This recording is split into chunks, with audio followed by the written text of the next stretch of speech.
के साथ 2 बार भगवान नाम संकीर्तन सभी लोग करेंगे ताली सेवा करते हुए। गोविंद जय जय गोपाल जय जय गोविंद,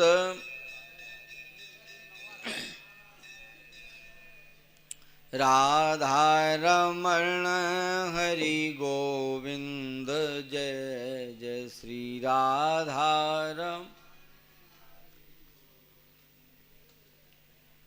गोविंद जय जय गोपाल जय जय,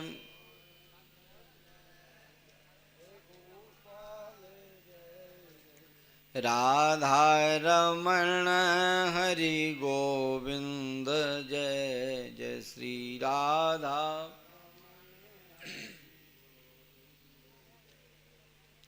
गोविंद जय जय गोपाल जय जय,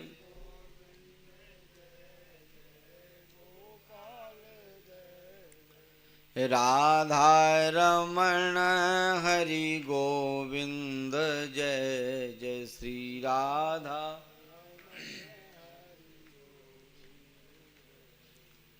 गोविंद जय जय गोपाल जय जय गोविंद,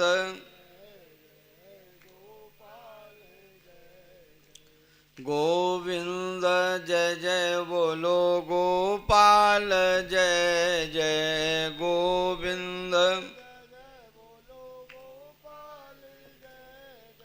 राधा रमण हरि गोविंद जय जय श्री राधा।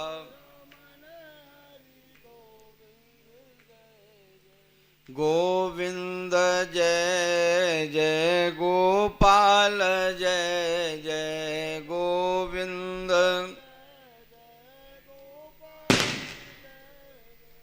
राधा रमण हरि गोविंद जय जय।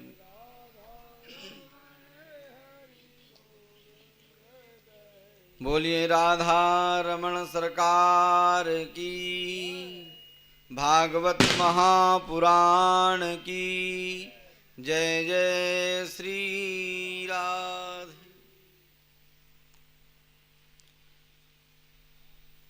सबसे पहले हम जिस कथा को श्रवण करने के लिए बैठे हैं उसके बारे में जानें, क्योंकि जाने बिन न होए प्रतीति और बिन प्रतीत होए नहीं प्रीति। केवल भागवत कह देना ही सरल नहीं है, उसका अर्थ भी समझो कि भागवत है क्या, किसे कहते हैं भागवत। क्या नाचने गाने को भागवत कहते हैं? भागवत में तो कहीं नहीं लिखा कि भाई भजन करो, भजन गाए। भजन क्या होता है? भजन भज धातु से बनता है, व्याकरण के भजनात्रायते इति भजनः। जो भजा जाए, गाया जाए उसे भजन नहीं कहते, जिसे भजा जाए उसको भजन कहते हैं। आजकल कथाओं में भजन गाए जाते हैं तो वो गाना कहे जाएंगे, भजन नहीं। जिसको भजा जाता है उसको भजन कहते हैं, जो गाया जाए वो भजन कैसे?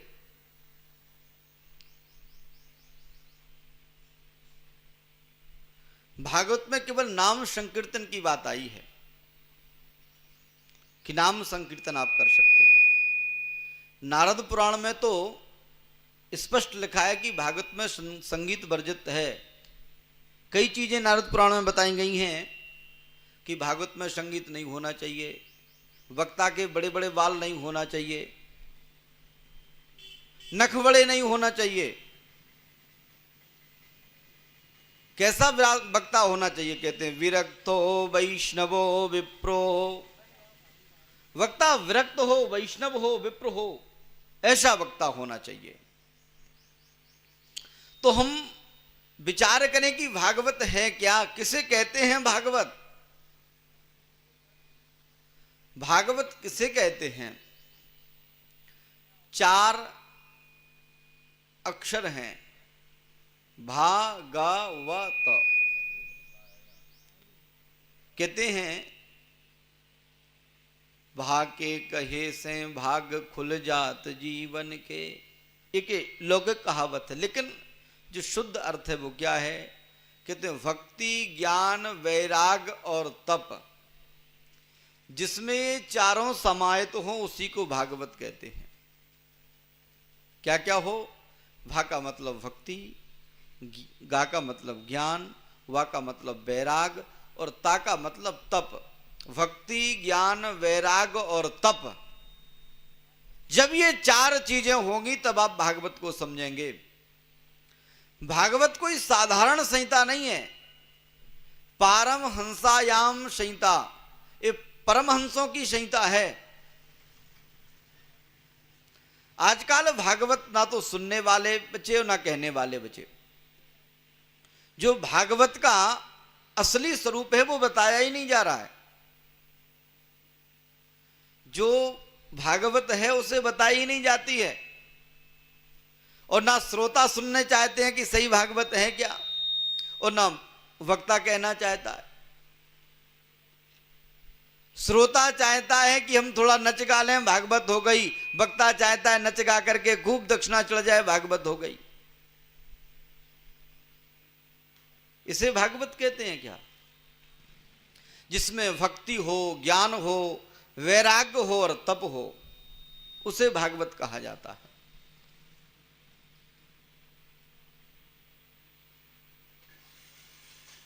और श्री लगा हुआ है।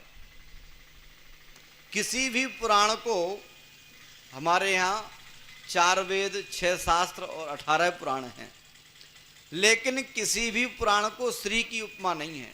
श्री किसको लगाते हैं? जो श्रेष्ठ हो, बड़ा हो। केवल भागवत को ही श्री शब्द की उपमा मिली है। श्रीमद् भागवत, अन्य पुराणों को दे नारद पुराण, ब्रह्म पुराण, वैवत पुराण, कूर्म पुराण, वाराह पुराण, ऐसे नाम है, लेकिन श्री नहीं लगाया किसी को। श्री शब्द से सुशोभित केवल भागवत ही है। जो भागवत मंगल करने वाली है, परमहंसों की संहिता है, ऐसी है ये भागवत। जितनी भी व्याख्या की जाए इस शब्द की उतनी ही कम है। और हम आप तो संसारी जीव इतना कहाँ जान सकते हैं। जिस समय इस भागवत को प्रथम जब सुनाया गया तो श्रोता भी ऐसा और वक्ता भी कैसा था? जो गर्भ में ही भगवान के दर्शन जिसने कर लिए थे। श्रोता भी ऐसा था जिसने गर्भ में ही भगवान के दर्शन किए, और वक्ता भी ऐसा था जिसने गर्भ में ही भगवान के दर्शन किए। परीक्षित की रक्षा करने के लिए भगवान स्वयं गर्भ में गए थे, और सुखदेव जी को गर्भ से बाहर लाने के लिए भगवान स्वयं गए थे कि सुखदेव अब तो गर्भ से बाहर आ जाओ। ऐसे श्रोता और वक्ता। ये साधारण भागवत नहीं है। भागवत कोई साधारण ग्रंथ नहीं है। तो आइए हम सभी लोग सबसे पहले महात्म को जानते हैं। भैया ये सीटी क्यों मार रहा है? कम करो थोड़ा। भागवत के महात्म का वर्णन सुनते हैं कि क्या है भागवत का महत्व। क्योंकि जब महत्व ही पता नहीं होगा तो उसके बारे में जानेंगे कैसे। सबसे पहले श्रीमद् भागवत के 6 अध्यायों में महात्म को गाया है। पद्म पुराणगत और स्कंद पुराण, ये 2 पुराणों ने भागवत के महात्म को विशेष करके गाया है। जो पहले 6 अध्याय हैं ये पद्म पुराण ने गाए हैं, और जो भागवत के अंत में जो 6 अध्याय हैं वो स्कंद पुराण ने गाए हैं। तो यहां पर कथा के माध्यम में लोग पद्म पुराण का ही महात्म सुनाते हैं। सबसे पहले यहां नमस्कार किया जा रहा है। सच्चिदानंद रूपाय विश्वोत्पत्त्यादि हेतवे तापत्रय विनाशाय श्री कृष्णाय वयं नुमः। श्री कृष्णाय वयं नुमः। श्री कृष्ण को नमस्कार किया गया। कैसे हैं श्री कृष्ण? कहते हैं सच्चित आनंद, सतघन चितघन आनंद घन, जो सत्य हैं, चिंतन करने योग्य हैं और आनंद स्वरूप हैं। सत्य क्या है? सत्य किसे कहते हैं? संसार में हम जो देख रहे हैं ये सत्य है क्या? घर मकान रुपया पैसा ये सत्य है क्या? नहीं। जो पहले थी फिर बाद में ना रहे और पहले भी नहीं थी, वो सत्य नहीं। जो सदैव एक सा रहे उसे सत्य कहते हैं। जो कभी नष्ट ना हो वो सत्य। ये वृक्ष भी कुछ समय पहले नहीं था, आज है और कुछ समय बाद भी नहीं रहेगा, ये भी सत्य नहीं है। हम लोग यहाँ बैठ करके कथा सुन रहे हैं, ये भी सत्य नहीं है, क्योंकि कुछ समय पहले नहीं थे और कुछ समय बाद भी यहाँ नहीं बैठे रहेंगे। सत्य कहते हैं जो सदैव एक सा रहे। ऐसा है कौन? कहते हैं ऐसा तो केवल श्री कृष्ण ही है। और आनंद स्वरूप, आनंद की भी बड़ी सुंदर व्याख्या बताई गई है। आनंद किसे कहते हैं? हम लोग बात बात पर कहते हैं महाराज बड़ा आनंद आया। आनंद कोई बाहर की वस्तु नहीं है, आनंद अनुभूति होती है, आनंद हृदय की वस्तु है। जो आनंद सिंधु सुख राशि, ते करते त्रैलोक सुपासी। आनंद परमात्मा का स्वरूप है। इसलिए भगवान नाम में ही सबसे अधिक आनंद आता है। आनंद कोई संसार की वस्तु नहीं है। सतघन चितघन आनंद घन। और कैसे हैं ये? कहते हैं विश्वोत्पत्त्यादि हेतवे। भगवान विश्व को बनाते भी हैं, उसका पालन पोषण भी करते हैं और उसका संहार भी करते हैं। विष्णु भगवान के रूप में पालन करते हैं, ब्रह्मा के रूप में निर्माण करते हैं और भगवान शिव के रूप में संहार कर देते हैं। तापत्रय विनाशायो, तीनों प्रकार के तापों को जो नष्ट करने वाले हैं। कौन कौन से ताप हैं? कहते दैहिक, दैविक और भौतिक। ये तीन प्रकार के ताप होते हैं जिनके चिंतन करने मात्र से ये तीनों प्रकार के तापों का समन हो जाता है। ऐसे श्री कृष्ण को हम नमस्कार करते हैं। इधर दूसरे श्लोक में श्री वेदव्यास जी को नमस्कार किया गया। यम प्रव्रजन्तमनुपेतमपेत कृत्यम द्वैपायनो विरह का तरया जुहावः पुत्रेति तन्मयतया तरवो विनेदुस् तम सर्वभूत हृदयं मुनिमानतोस्मि। कैसे हैं वेदव्यास जी महाराज, जो अपने पुत्र के विरह में कातर होकर के और श्री सुखदेव जी महाराज के पीछे पीछे दौड़े और वह सुखदेव जी उनकी आवाज देने पर भी नहीं लौटे। ऐसे श्री सुखदेव जी महाराज को हम नमस्कार करते हैं और वेदव्यास जी को हम नमस्कार करते हैं। अब हम लोग नैमिषारण्य की ओर चलते हैं। कथा कहां हो रही है? नैमिषारण्य तीर्थ में। अब ये नैमिषारण्य बना कैसे? कैसे नैमिषारण्य बना? कहते हैं एक निमिष में भगवान नारायण का जो सुदर्शन भगवान ने छोड़ा, जब संतों ने कहा कि महाराज हम चाहते हैं कथा कहाँ सुने, तो भगवान ने कहा हम ये चक्र छोड़ रहे हैं, जहां पर जाकर के ये रुक जाए वहीं कथा सुनने का अच्छी जगह रहेगी। तो भगवान का सुदर्शन जब चला तो एक जंगल में गिरा, उसी का नाम हो गया नैमिषारण्य। वहां पर एक चक्र तीर्थ भी बना हुआ है। जो नैमिषारण्य गए होंगे वहां एक सरोवर है जो पांडवों के द्वारा बनाया हुआ है और उस सरोवर को चक्र तीर्थ कहते हैं। वहीं जाकर के चक्र गिरा, उसका नाम हो गया नैमिषारण्य। नैमिषारण्य की भूमि में सौनक आदि जो 88,000 ऋषि हैं वह बैठे हैं। उन्होंने सूत जी महाराज को बुलाया है और प्रणाम किया है। सुंदर गद्दी बनाई है और उस गद्दी पर बैठा करके प्रणाम किया है और प्रश्न किया कि हे महाराज,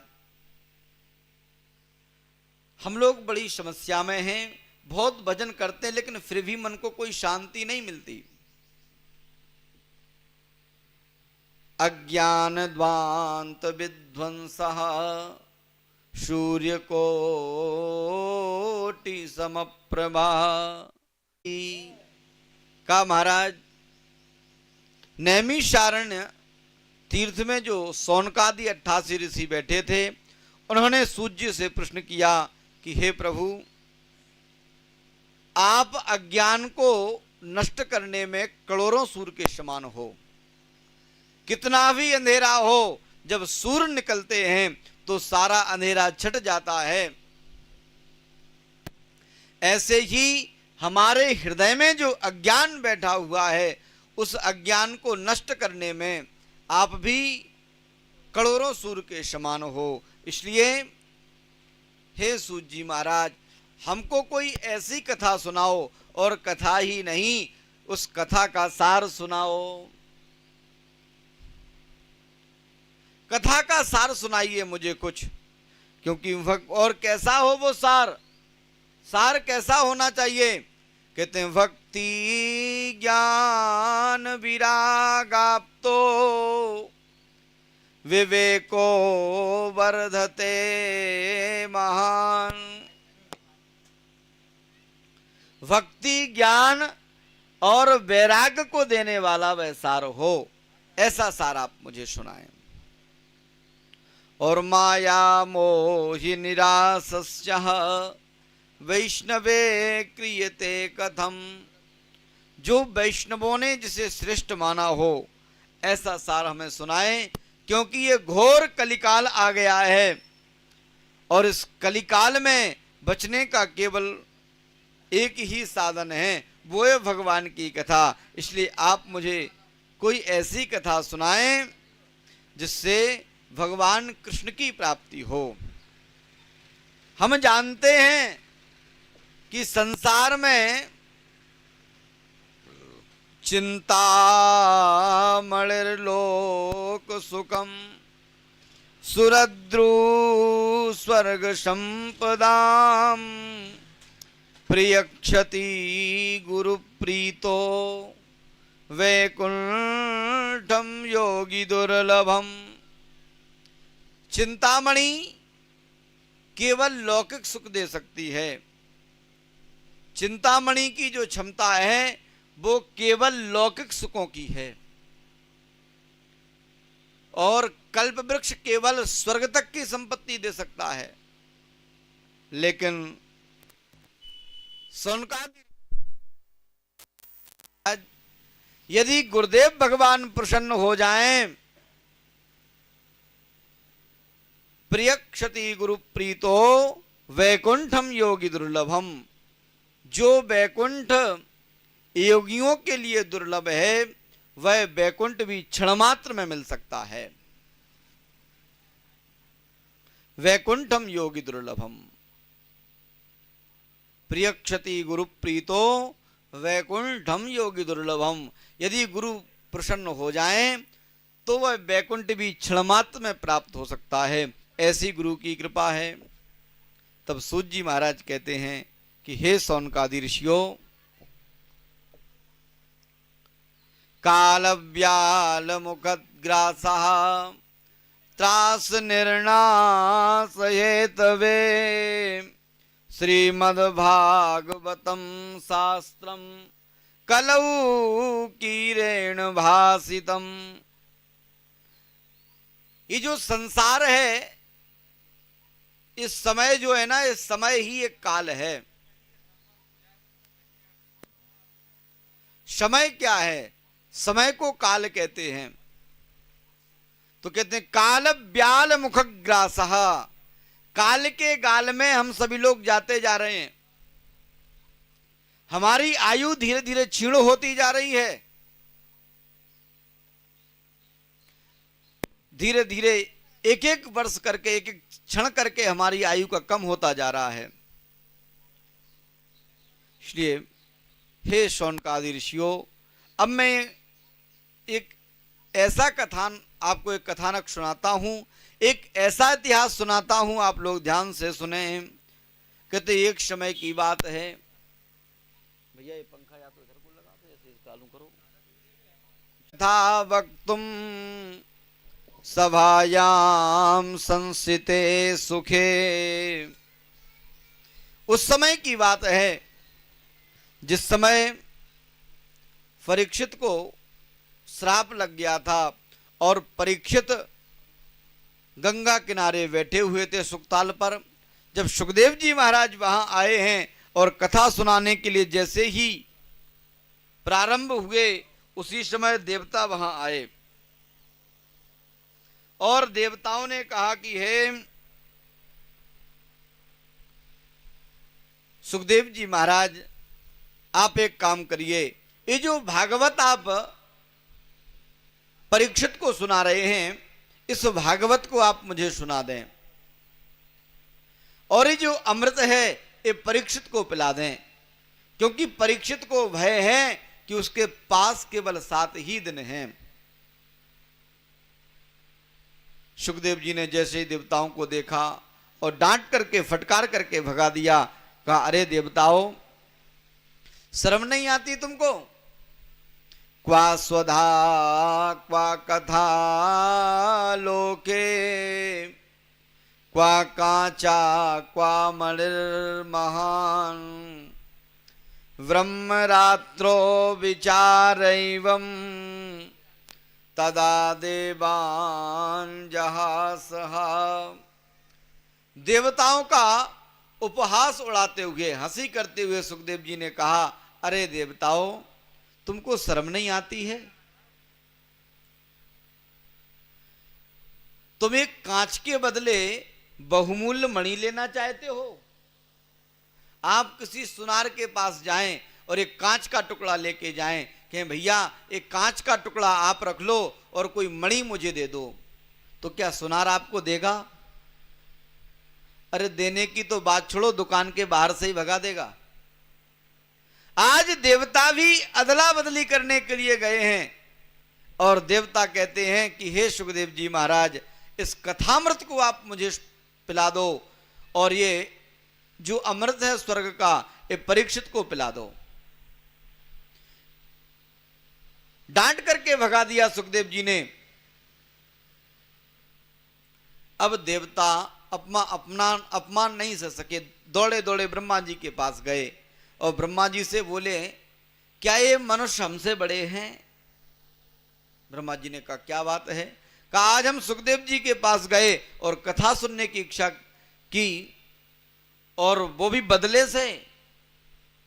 हम अमृत देना चाहते थे परीक्षित के लिए, फिर भी सुखदेव जी ने डांट करके भगा दिया। ब्रह्मा जी ने विचार किया कि कोई व्यक्ति यदि क्रोध में हो तो उसे समझाना उचित नहीं होता। यदि देवताओं को हम बैठाल करके समझाएंगे तो मेरी बात समझेंगे नहीं। तब ब्रह्मा जी ने प्रैक्टिकल करके समझाया, कुछ दिखा करके समझाया। कहा देवताओं, यहां पर एक तराजू बांधो। देवताओं ने एक तराजू बांधी और कहा कि तराजू के एक पलड़े पर संसार के सारे संसाधनों को रख दो। सत्यलोके तुलाम बद्ध्वा, सत्यलोक में एक तराजू बांधी गई और संसार के सारे संसाधनों को तराजू के एक पलड़े पर रखा गया और दूसरे पलड़े पर संसार श्रीमद् भागवत जी को रखा। और जैसे ही दूसरे पलड़े पर भागवत जी को रखा तो क्या हुआ? लघुन्यन्यानि जातानि गौरवेन इदं महत् भागवत जी के रखते ही दूसरे पल्ले पर सारे संसाधन ऊपर की ओर हो गए और भागवत जी का जो पल्ला था वो नीचे की ओर हो गया। तब ब्रह्मा जी ने कहा कि देवताओं अब देखो भागवत में कितना अंतर है। देवता समझ गए कि भागवत की बराबरी में कोई पुराण, कोई शास्त्र, कोई कर्म नहीं है। सबसे श्रेष्ठ है श्रीमद् भागवत। पर आज ऐसी विडंबना हो रही महाराज भागवत की, आज केवल नाच गाना बना दिया भागवत को। सारे प्राणों में श्रेष्ठ है भागवत, लेकिन जो जानते नहीं, एक श्लोक पढ़ना तक नहीं जानते, वो भागवत कहने लग गए। जिन्होंने कभी देखा नहीं कि भागवत में का ध्यान क्या है, पहला श्लोक क्या है, मंगलाचरण क्या है भागवत का, वो भी व्यास गद्दी पे बैठ के भागवत कर रहे, क्योंकि कोई कुछ कहने वाला ही नहीं है। आज संसार से धीरे धीरे भागवत विलुप्त हो जाएगी, केवल संगीत बचेगा। क्योंकि ना तो श्रोता रहेंगे ठीक से सुनने वाले। आप लोगों के गांव में प्रतिवर्ष 3-4 कथाएं होती हैं कि नहीं? लेकिन हाथ खड़ा करो, किसे भागवत याद है कि भागवत में कौन कौन सी कथाएं हैं? पर भजन जरूर याद होगा कि व्यास जी ने वो भजन गाया था। तो ऐसे भागवत ना तो सुनी जाती ना कही जाती है। इसलिए मैं सभी से अनुरोध करूंगा कि जहां तक हो सके संगीत रहित भागवत होनी चाहिए, और संगीत हो भी तो हल्का हो। अब तो भागवत नहीं, संगीत ही संगीत चलता है। भागवत तो एक आध श्लोक हो जाए तो भाई ठीक है। ऐसी भागवत से ना तो श्रोता का कल्याण होगा और ना वक्ता का कल्याण होगा। ये व्यास गद्दी नचने गाने के लिए नहीं होती है। क्या परीक्षित नाचे? क्या सुखदेव जी ने नचाया किसी को?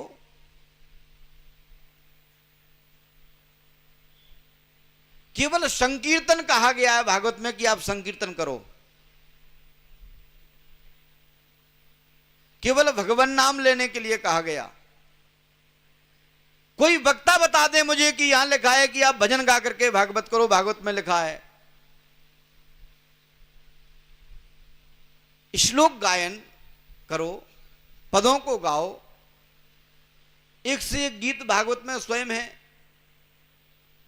5 गीत तो 10वें स्कंद में भागवत में, उनको गा करके सुनाओ। लेकिन जो मूल निचोड़ है वो नहीं बताया जाता। इसलिए तो हमारा सनातन धर्म धीरे धीरे लुप्त होता जा रहा है, क्योंकि जो कथाएं हैं वो बताई ही नहीं जा रही हैं।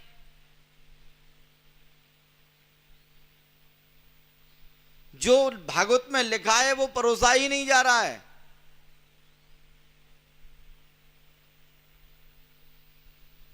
आज जब देवताओं ने देखा कि वास्तव में भागवत महान है, ब्रह्मा जी के बिना समझाए ही देवता समझ गए, वहां से लौट करके गए हैं। श्री सूत जी महाराज कहते हैं कि हे सौनकादि ऋषियों, भागवत की बड़ी महिमा है। तब सौनकादि ऋषियों ने एक प्रश्न पूछा कि महाराज, मैंने सुना है कि नारद जी ने कथा सुनी, पर यह संभव कैसे हुआ? नारद जी तो कभी एक जगह रुकते भी नहीं है, उनको तो श्राप लगा हुआ है कि चलते ही रहें। लोक विग्रह मुक्तस्या नारदस्य थिरस्य चह वृद्धिस्रवे कुतः प्रीति संयोगा कुत्र ते सह। ऐसा संयोग कैसे बना कि नारद जी ने भागवत सुनी, ये बताने की कृपा करें। तब शौनकादि ऋषियों से श्री सूत जी कहते हैं कि हे ऋषियों, एक समय की बात है, नारद जी महाराज जा रहे थे रास्ते से। उसी समय 4 कुमारों ने नारद जी को देखा। कौन कौन? सनक, सनंदन, सनातन और सनत कुमार।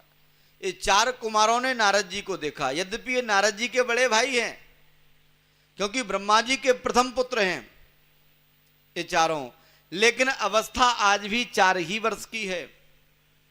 जब सृष्टि की रचना हुई तो सबसे पहले सनक, सनंदन, सनातन, सनत कुमार को ही बनाया गया, लेकिन आज भी वो भगवान के भजन के प्रभाव से 4 वर्ष के बालक के रूप में ही घूमते हैं। जब उन्होंने देखा नारद जी को, वेग से जाते हुए, दौड़ते हुए नारद जी को देखा, तो प्रश्न किया। 4 कुमारों ने एक एक प्रश्न नारद जी से किया। कथम ब्रह्मन दीन मुखः कुतश्चिंता तुरो भवान त्वरितं गम्यते कुत्र कुतश्च गमनम तबः। ये 4 प्रश्न किए गए नारद जी से। पहले ने कहा कथम ब्रह्मण दीन मुखः, अरे नारद जी आपका मुख उदास क्यों? तब दूसरे ने कहा कुतश्चा गमनम तबः, आप कहां जा रहे हैं इतने शीघ्र? चौथे ने कहा आप कहां से आ रहे हैं इतने जल्दी? तीसरे ने कहा कि आप कहां से आ रहे हैं? और चौथे ने कहा कि आपको कौन सी चिंता है, आप इतने चिंतित क्यों हैं? आप जैसा यदि विरक्त महात्मा ऐसा चिंतित होगा तो इन संसारियों का, इन गृहस्थी लोगों का क्या होगा? आप तो विरक्त हैं, आप तो भगवान का भजन करते रहते हैं, और आप जैसा संत भी दुखी। तब नारद जी ने कहा कि क्या बतावें महाराज, मेरे मन में एक दिन इच्छा हुई कि मैं पृथ्वी की परिक्रमा देकर के आऊं, और पृथ्वी की परिक्रमा करने के लिए निकला। पृथ्वी के भ्रमण के लिए जब निकला तो यात्रा प्रारंभ की। कहां से यात्रा उठाते नारद जी? आप लोगों ने इतनी बार कथा सुनी, बताओ नारद जी ने परिक्रमा कहां से उठाई पृथ्वी की? सब लोग कहते हैं कथा तो बहुत होती रहती है समय में, बताओ नारद जी ने कहां से यात्रा प्रारंभ की? पुष्कर से। क्योंकि पुष्कर में उनके पिता का मंदिर है, ब्रह्मा जी का। जब कोई भी तीर्थ यात्रा पर जाते हैं तो अपने बड़े बुजुर्गों को, माता पिता को प्रणाम करके यात्रा प्रारंभ की जाती है। आज नारद, क्योंकि पुष्कर में एक ही मंदिर है ब्रह्मा जी का, अन्य जगह कहीं मंदिर नहीं है, केवल पुष्कर में ही ब्रह्मा जी का एक मंदिर है। नारद जी महाराज पुष्कर पहुंचे, अपने पिता को नमस्कार किया और वहां से परिक्रमा प्रारंभ की। और कहां कहां गए?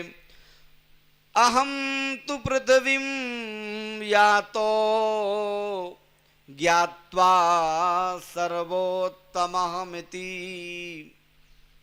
पुष्करम चा प्रयागम चा काशी गोदावरी तथा। पुष्कर से सीधा नारद जी प्रयागराज पहुंचे, प्रयागराज से काशी, और काशी से थोड़ी दूर गोदावरी हैं, गोदावरी के दर्शन किए। नारद जी कहते मैं वहां से आगे बढ़ा। कहां गया? हरिक्षेत्रम, हरिद्वार। हरिक्षेत्र कहते हैं हरिद्वार को, हरिद्वार गया। वहां से कुरुक्षेत्र पहुंचा, और कुरुक्षेत्र के बाद श्रीरंगम, इसके बाद सेतु बंधन रामेश्वर गया। लेकिन कहीं भी एव मादिसु तीर्थेषु, इतने तीर्थों में गया, लेकिन फिर भी वहां पर मुझे, मेरे मन को शांति नहीं मिली। क्योंकि अब तीर्थों में ग्रस्तों के वास हो गए। यद्यपि तीर्थ वास करने के लिए नहीं है, दर्शन करने के लिए होता था। कहा गया है कि अन्य क्षेत्रे कृतम पापम तीर्थ क्षेत्रे गमिष्यति, और तीर्थ क्षेत्रे कृतम पापम वज्रलेखो भविष्यति। आप जहां रहेंगे वहां आपसे पुण्य तो होगा, लेकिन कुछ पाप भी होंगे। लेकिन कहा जाता है कि अन्य जगह पाप करके आप तीर्थ में जाओगे, स्नान करोगे तो पाप धुल जाते हैं। लेकिन यदि तीर्थ में रहते हो तो वहां भी पाप आपसे बनेंगे, और तीर्थ से में किया हुआ पाप कभी नष्ट नहीं होता। इसलिए गृहस्थ को कभी तीर्थ में निवास नहीं करना चाहिए, दर्शन करने जाना चाहिए, लेकिन निवास आजकल तो देखो महाराज सब तीर्थ की ओर भाग रहे हैं। इसीलिए तो तीर्थों की महिमा समाप्त होती जा रही है। आज पिकनिक एरिया बना दिया तीर्थों को। तीर्थ दर्शन करने के लिए, भजन करने के लिए होते थे। नारद जी कहते मैं सभी जगह गया, लेकिन मेरे मन को शांति नहीं मिली। क्या देखा मैंने? बोले उदरो भरणो जीवा बराका कूट भाषिना। केवल संसार के लोग अपना पेट भर रहे हैं झूठ बोल करके। और पेट भरना तो मनुष्य को छोड़ो, पशु पक्षी भी भर लेते हैं, वो तो कहीं कमाने भी नहीं जाते हैं। कोई पक्षी, कोई पशु आपको भूखा दिखा अभी तक? पेट भरना तो पशु पक्षी को भी आता है। फिर पशु पक्षी और हम में अंतर क्या? केवल खाए और सोए। पशु पक्षी भी यही करते हैं। फिर पशुओं में और हम में कोई अंतर है क्या? जो काम हम कर रहे हैं वो तो पशु पक्षी भी कर लेते हैं। एक कुत्ता भी कर लेता है, एक गाय भैंस भी करती है। फिर उनमें हम में कोई अंतर है क्या? अंतर है, पर उसे समझते नहीं है। हित अनहित पशु पक्षी जाना, अपना पराया तो पशु पक्षी भी पहचानते हैं। फिर अंतर क्या है? हमको मनुष्य क्यों कहा जाता है? हम मानव क्यों हैं? कुछ तो अंतर होगा। यदि पशु की तरह खाएं और सो जाएं, फिर अंतर क्या है? मानव शरीर का अर्थ है कि भगवान का भजन करे। ये पशु पक्षी भगवान की भक्ति नहीं कर सकते हैं, लेकिन मानव भगवान की भक्ति कर सकता है, दान कर सकता है, तप कर सकता है, त्याग कर सकता है। लेकिन एक बात और है, भगवान ने जो पशुओं को खाने के लिए बनाए वो पशु खाता है, जो पक्षियों के लिए खाने के लिए बनाए वो पक्षी खाते हैं। लेकिन एक मनुष्य ऐसा है, चाहे कुछ भी रख दो सब कुछ खा जाता है। गाय के सामने घास डालोगे तो घास खाएगी, मांस डालोगे गाय कभी नहीं खाएगी। शेर के सामने मांस डालोगे खा लेगा, घास कभी नहीं खाएगा। लेकिन मनुष्य ऐसा है, कुछ भी डाल दो सब कुछ खा जाता है। फिर तो हम पशु पक्षियों से भी गए गुजरे हुए कि नहीं?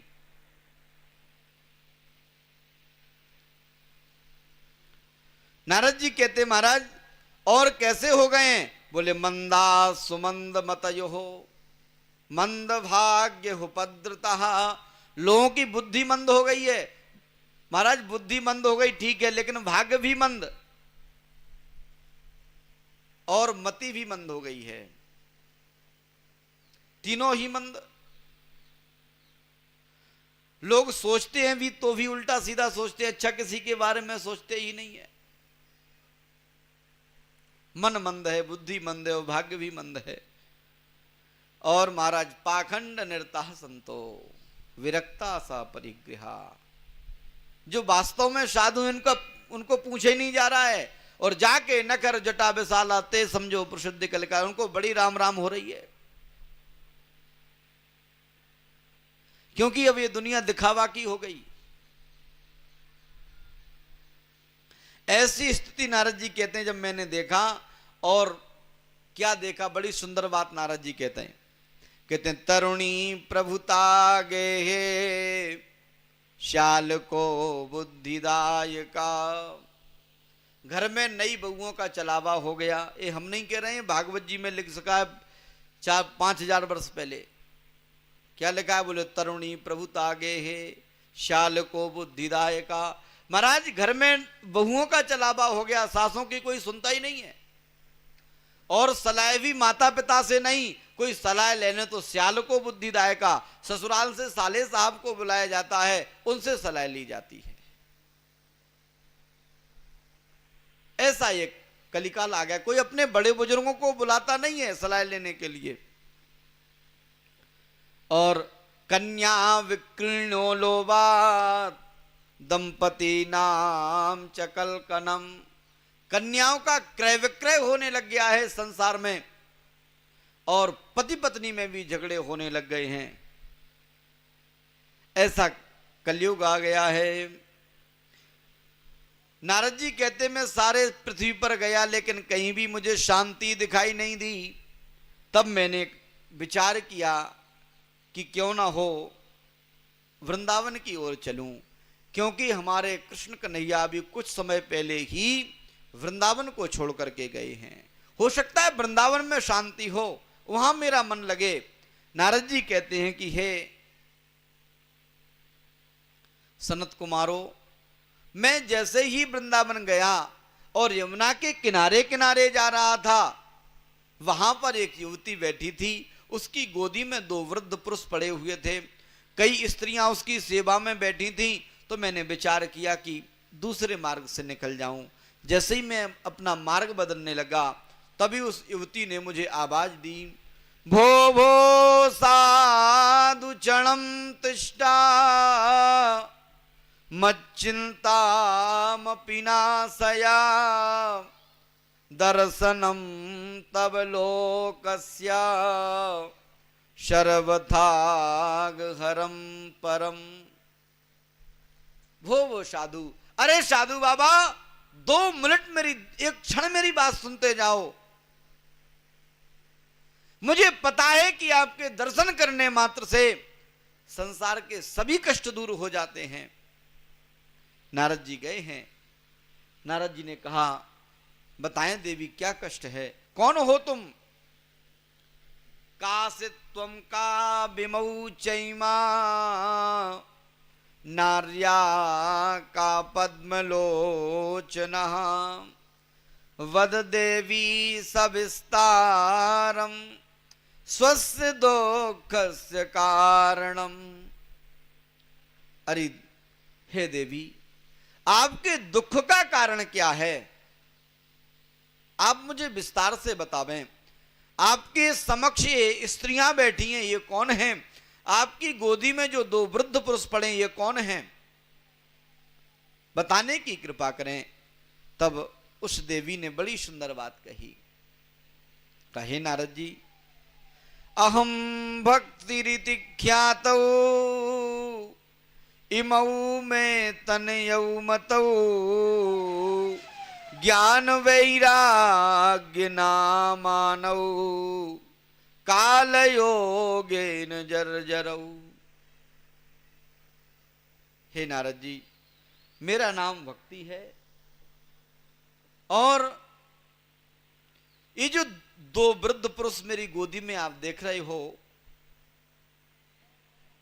ये ज्ञान और वैराग्य नाम के मेरे 2 पुत्र हैं। और जो स्त्रियां आप देख रहे हो, गंगा आदि नदियां हैं। ज्ञान वैराग्य नामानौ काल योगेन जर्जरौ। मेरे दोनों पुत्र काल के कारण जर्जर हो गए हैं, बुढ़ापा आ गया इनका। अब नारद जी महाराज आप ही बताओ, माता जवान हो और उसके सामने ही उसके दोनों पुत्र वृद्ध हो जाएं, उस माता की क्या दशा होगी? तब नारद जी ने कहा है, तुम्हारी दशा हुई कैसे? तब भक्ति मैया अपना परिचय देती हैं कि हे नारद जी, मेरा जन्म द्रवण देश में हुआ। उत्पन्ने द्रवणे साहम वृद्धिम कर्नाटके गता क्वचित क्वचित महाराष्ट्रे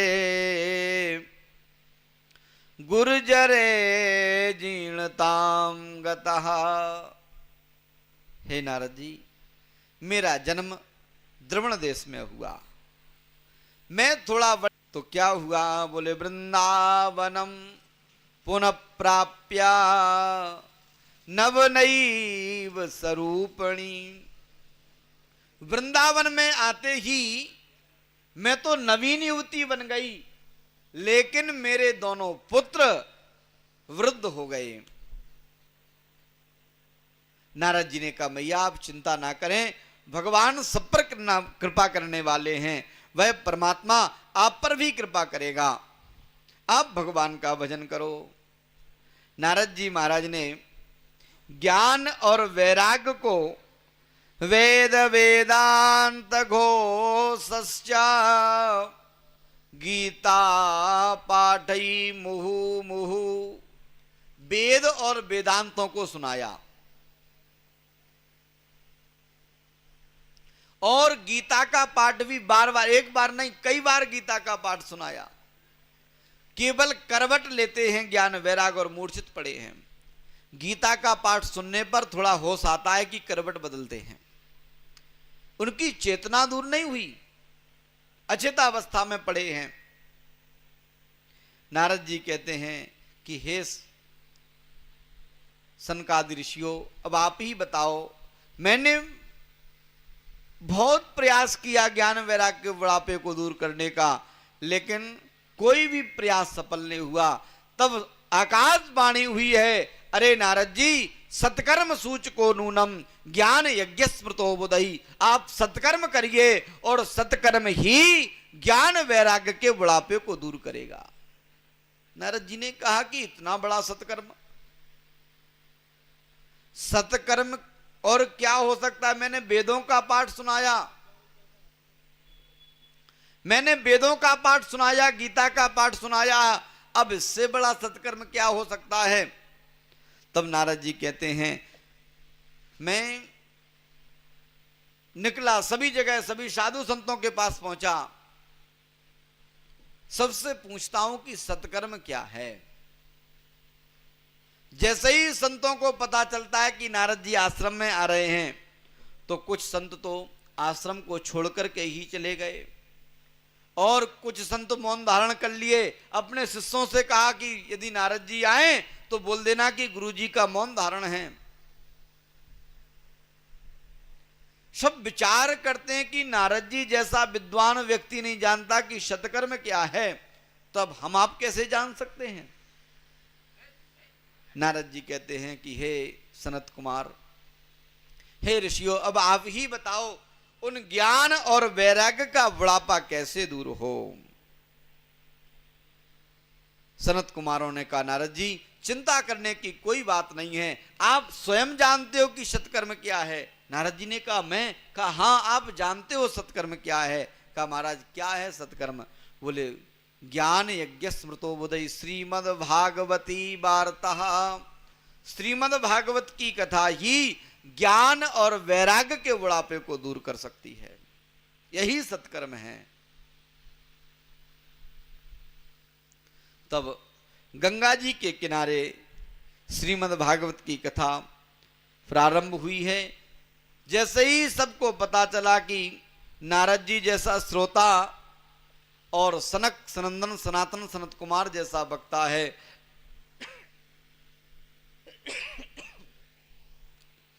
कोई निमंत्रण की जरूरत नहीं पड़ी किसी को। जिस व्यक्ति को खबर लगती महाराज दौड़े हुए चले आते। कौन आए हैं? कहते हैं श्री भागवत पीयूष पानाय रसलंपटः, जो कथा के प्रेमी थे वही वहां आए, जो कथा के प्रेमी थे वही लोग दौड़े दौड़े चले आए हैं कथा सुनने के लिए। श्रीमद् भागवत में लिखा है कौन कौन आए। भृगुर्वसिष्ठा च वनश्च गौतमा मेधातिथिर्देवलदेवरातौ रामस्तथा गादिसुतश्च साकलो मृकण्डुपुत्राजित पिप्पलादः योगेश्वरौ व्यास पराशरौ च छाया सुको जाजलि जैनु मुख्यः सर्वेप्यमी मुनिगणः सह पुत्र शिष्या स्वस्त्रीभिरायुतरे प्रणयेन युक्तः। बड़े बड़े महात्मा आए महाराज। कौन कौन? भृगु, वशिष्ठ, च्यवन, गौतम, मेधातिथि, देवल, देवरात और राम गादीसुत, साकल, मृकंडू और मार्कंडेयी और पिप्पलाद, योगेश्वर, व्यास, पराशर और छाया सुख भी वहां पधारे। जैनु ऋषि भी वहां पधारे हैं। और महाराज कोई अकेला नहीं आया।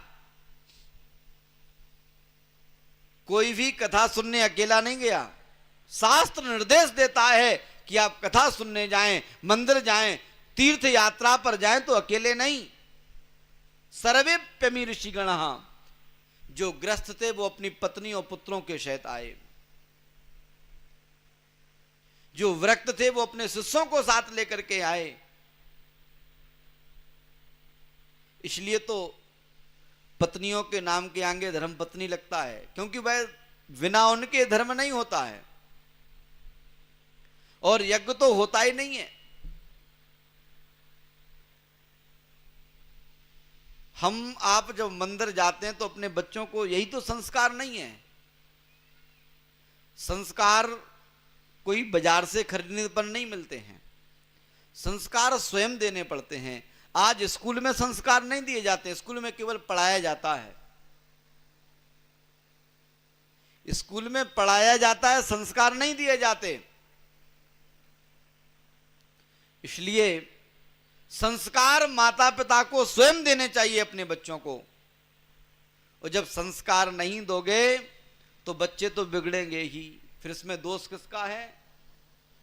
क्योंकि आपने छोटे से ही उन बच्चों को संस्कार नहीं दिए कि चलो बेटा मंदिर, ये भगवान है, इनको प्रणाम करो, बड़े बुजुर्ग हैं इनको प्रणाम करो। भगवान भी जब छोटे थे तो क्या संस्कार थे? बोले प्रातः काल उठ के रघुनाथा, मात पिता गुरु ना वही माथा। माता पिता और गुरु को पहले प्रणाम करते थे, तब कोई कार्य करते थे। आज ऐसा है क्या? क्योंकि हमने स्वयं संस्कार त्याग दिए। हम अपने बड़ों का स्वयं सम्मान नहीं करते हैं। जब बच्चे देखेंगे ही नहीं तो कैसे करेंगे? फिर कहते महाराज मेरा बेटा बिगड़ गया, मेरी बात कोई नहीं मानता। तो इसमें कमी किसकी है? स्वयं की कमी है।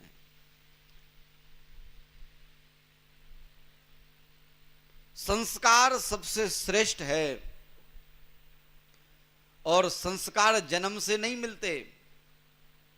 जन्म के बाद संस्कार जो माता पिता घर वाले देते हैं वो संस्कार बच्चों को प्राप्त होते हैं। बच्चे की सबसे बड़ी गुरु है मां, मां के बाद पिता और फिर गुरु। जैसे ब्रह्मा विष्णु महेश, ऐसे ही मां ब्रह्मा है। क्योंकि ब्रह्मा का काम बनाना है और मां का काम जन्म देना है। विष्णु का काम पालन पोषण करना है, पिता का काम भी पालन पोषण करना है, और गुरु का काम कल्याण करना, किस जीव का कल्याण कैसे हो, और भगवान शिव का काम भी कल्याण करना। आज सारे ऋषि पधारे और अकेले नहीं, अपने पुत्रों और शिष्यों और पत्नियों के सहित कथा सुनने के लिए गए हैं। और कौन आया? बोले गंगाद्या सरितस्तत्र पुष्करादि सरांसिचः। गंगा आदि नदियां वहां पधारी, पुष्कर आदि तीर्थ भी वहां पधारे कथा सुनने के लिए। और महाराज बड़ी प्रेम से कथा हुई है, सभी कथा सुन रहे हैं। तब नारद जी ने पूछा कि महाराज भागवत कैसे सुनी जाए, क्या फल है भागवत का? तो कहा महाराज भागवत के फल की महिमा मत पूछो। श्लोकार्धम श्लोक पादम या पठेत भागवतम चया नित्यम पुण्यम वाप्नोति राजसूय मेधयो। कोई व्यक्ति यदि प्रतिदिन एक श्लोक भी भागवत का पढ़ता है तो उसको राजसूय यज्ञ के बराबर पुण्य प्राप्त होता है। यदि एक श्लोक नहीं पढ़ सकते हो तो आधा पढ़ लो। कहा महाराज यदि आधा भी पढ़ना नहीं आता है तो 4 भाग होते हैं श्लोक के, चौथाई भाग पढ़ लो। और कहा महाराज जब संस्कृत ही पढ़ना नहीं जानते हो तो कहा दर्शन तो कर सकते हो। दर्शन करने मात्र से, प्रतिदिन नियम पूर्वक दर्शन करने मात्र से राजसूय यज्ञ के बराबर फल प्राप्त होता है। भागवत कोई साधारण नहीं है, बड़ी श्रेष्ठ है, इसकी महिमा पर बताई नहीं जाती है। जो महिमा है भागवत की वो बताई नहीं जाती है, जो असली निचोड़ है वो बताया ही नहीं जाता है। और बताएं कैसे महाराज, वो स्वयं नहीं जानते। जो स्वयं जानेगा वो आपको बताएगा। क्योंकि आज गुरु के मुख से, गुरु के यहां रह करके भागवत लोग पढ़ना ही नहीं चाहते। केवल 2-4 भजन गाना आ जाएं, कहीं करने लगे महाराज भागवत। ये स्थितियां हो गई हैं। जो बड़े बड़े विद्वान हैं उनको इस पर एक व्यवस्थाएं बनानी चाहिए कि कौन भागवत कर सकता है कौन नहीं। आज व्यास गद्दियों को बदनाम किया जा रहा है, उस पर नृत्य हो रहे हैं महाराज। ये क्या भागवत का अपमान नहीं है? और कौन, हम आप करवा रहे हैं। ये कमी किसकी है? हमारी आपकी। भागवत में लिखा भी है कि वक्ता कैसा हो, श्रोता कैसा हो।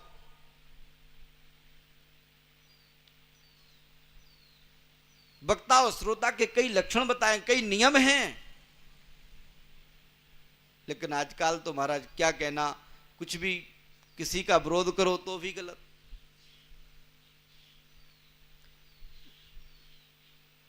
कभी कभी यूट्यूब पर देखने की मिलता, कई वक्ता तो व्यास गद्दी पर बैठ के ही नच रहे हैं, कई कथावाचिकाएं नच रही हैं। ये उचित है क्या?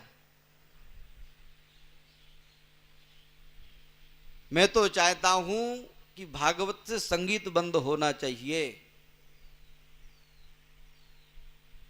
आप किस लिए इतना पैसा खर्च करते हो? केवल नचने के लिए? या केवल नचने के लिए करते हो? एक गाना फोन में लगा लो, नच लो। जो भागवत का सात्विक अर्थ है वो बताया ही नहीं जा रहा है। इसलिए मैं श्रोताओं से अनुरोध करूंगा, आप लोग जागो और ऐसे वक्ताओं को बुलाना भैया बंद करो, नहीं तो आप तो बिगड़ोगे ही, आपके बच्चे और अधिक बिगड़ जाएंगे, इसमें कोई दो राय नहीं है। और समय खराब आ जाएगा। वैसे ही तो कुप्रभावों ने, इन फोनों ने और टीवियों ने बहुत बिगाड़ दिया है। अब यही भागवत जो बची है थोड़ी बहुत समझाने वाली, इसमें भी यही नौटंकियां चल जाएंगी, तो फिर कौन सुधारेगा? इसलिए आप लोगों को विचार करना चाहिए, क्योंकि वक्ताओं को हम नहीं बुलाते हैं, आप लोग बुलाते हैं। ऐसा वक्ता लाओ जो आपका कल्याण चाहे, आपको शुद्ध कथा सुनाए, ऐसा वक्ता आना चाहिए।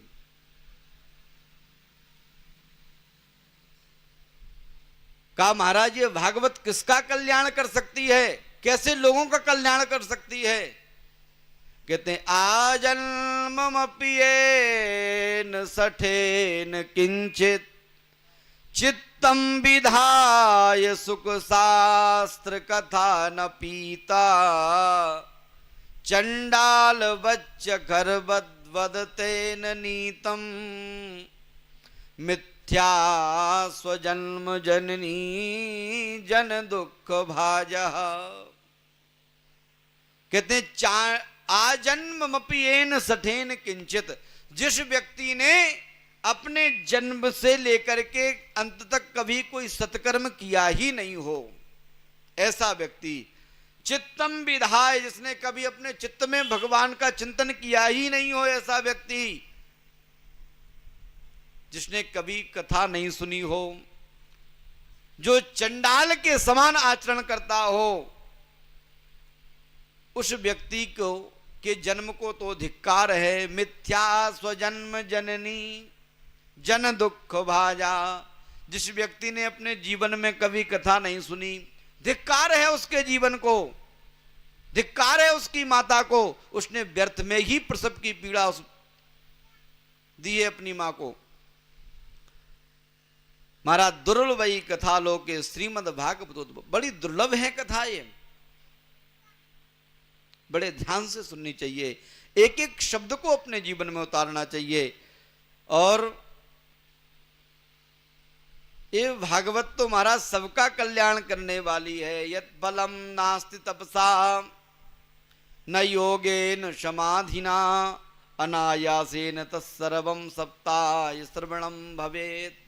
अनायास में कहते हैं जो फल तपस्या से यज्ञ से प्राप्त नहीं होता, यदि अनायास आप भागवत में जाकर के बैठ गए और आपके कानों में शब्द पड़ गए भागवत के, कुछ श्लोक भागवत के आपके कानों में पड़ गए, तो भी आपका कल्याण है।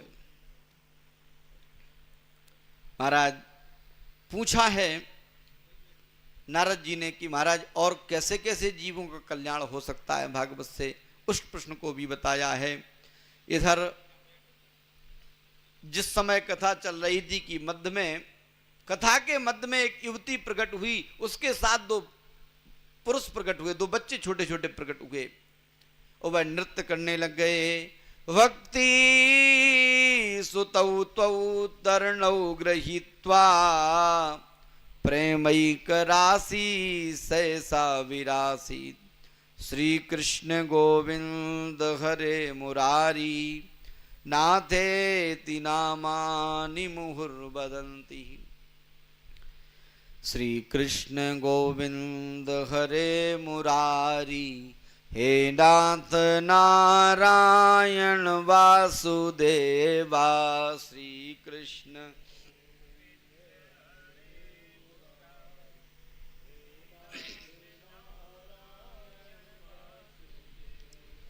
भक्ति सुतौ त्वौ तरणौ गृहीत्वा। भक्ति सुतौ प्रेमैक राशि सहसा विरासी। ऐक रूपा सहसा विरास। श्री कृष्ण गोविंद हरे मुरारी हे नाथ नारायण वासुदेवा।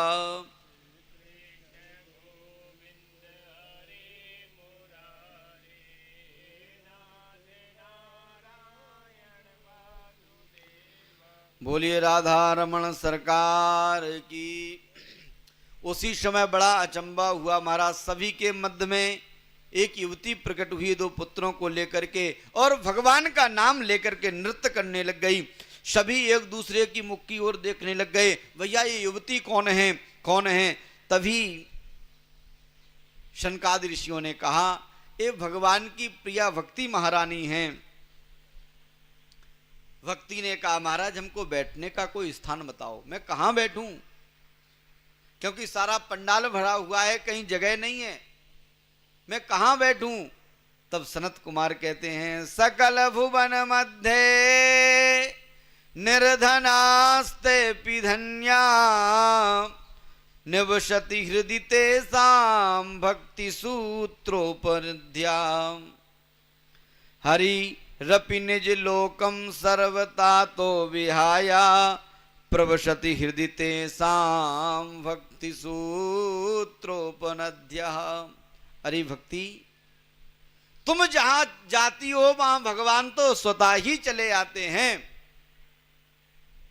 यत्र नीचे गिरे स्वपी, आप किसी कसाई के घर भी पहुंच जाओ तो वहां परमात्मा को जाना पड़ता है। आप जिसके घर चाहो जहां पहुंच जाओ, भगवान को वहां जाना पड़ेगा। जहां भक्ति है वहां भगवान। सकल भुवन मध्य निर्धनास्ते धन्या निवसति हृदि तेषां भक्ति सूत्रोपरे कहा। श्री हरिर भक्ति रेखा, हे भक्ति महारानी आप इन सभी श्रोताओं के हृदय में बैठो, क्योंकि जहां आप बैठ जाओगी वहां भगवान विराजमान हो जाएंगे और बुलाना नहीं पड़ेगा, खिंचे हुए चले आएंगे भगवान जबरदस्ती। भगवान चाहेंगे भी कि मैं रुकूं, फिर भी नहीं रुक पाएंगे, इतनी क्षमता है। एक डोरी प्रेम की ध्रुव बंधे मोहन मोहिनी, भगवान केवल प्रेम की रस्सी, भक्ति की रस्सी से बंधते हैं। भक्ति जहां है वहीं भगवान है, जिसके हृदय में भक्ति है। इसलिए कहा कि भक्ति स्वतंत्र सकल गुण खानी, भक्ति स्वतंत्र है। भक्ति ना तो कोई नाम देखती है, ना जात देखती है, ना पात देखती, जिसे जपना हो वो भगवान का नाम ले। इसलिए भक्ति को स्वतंत्र कहा गया है। और भगवान किसी एक के नहीं है, भगवान सबके हैं, क्योंकि भगवान ने सबको बनाया। कोई कहे कि भगवान मेरे हैं तो नहीं, भगवान सबके। जो ये यथामाम प्रपद्यन्ते, भगवान ने कहा है गीता में कि ये यथामाम प्रपद्यन्ते तांस्ततैव भजामि हम। जो भक्त मेरा जिस प्रकार से भजन करता है, मैं भी अपने भक्त को वैसे ही भजता हूं। कोई पुत्र के रूप में भजता है तो भगवान पुत्र बन के आ जाते हैं। कोई पति के रूप में भजता है, मीरा ने पति के रूप में भजा, भगवान पति के रूप में आ गए। कोई भगवान के रूप में भगता है, भगवान स्वामी बन के चले आते हैं। भगवान कहते हैं जो जैसे भजता है मैं उसे वैसे ही प्राप्त होता हूं। इसलिए तो वो निर्गुण निराकार है। भगवान निर्गुण है और सगुण भी है। हम जैसी भगवान की झांकी अपने हृदय में बसा लें, भगवान वैसे ही बन जाते हैं। भगवान का कोई एक रूप नहीं है, अनेक रूप हैं। विष्णु सहस्त्रनाम में पढ़ो आप, अनेक रूप रूपायो विष्णवे प्रभु विष्णवे। वेद कहते हैं सहस्त्र शीर्षा पुरखा सहस्त्राक्षा सहस्त्रपात।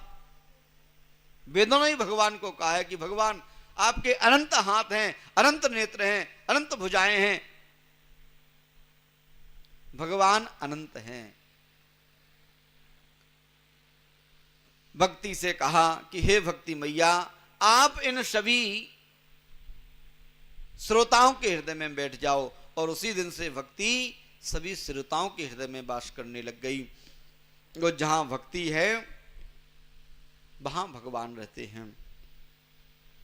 नारद जी कहते हैं कि हे सौनकादि ऋषियों, के विशुद्धयन्ति बदंतु मह्यम सप्ताहे यज्ञेन कथामयेन कृपालभिर्लोकहितं विचार्या प्रकाशता कोपि नवीन मार्गः।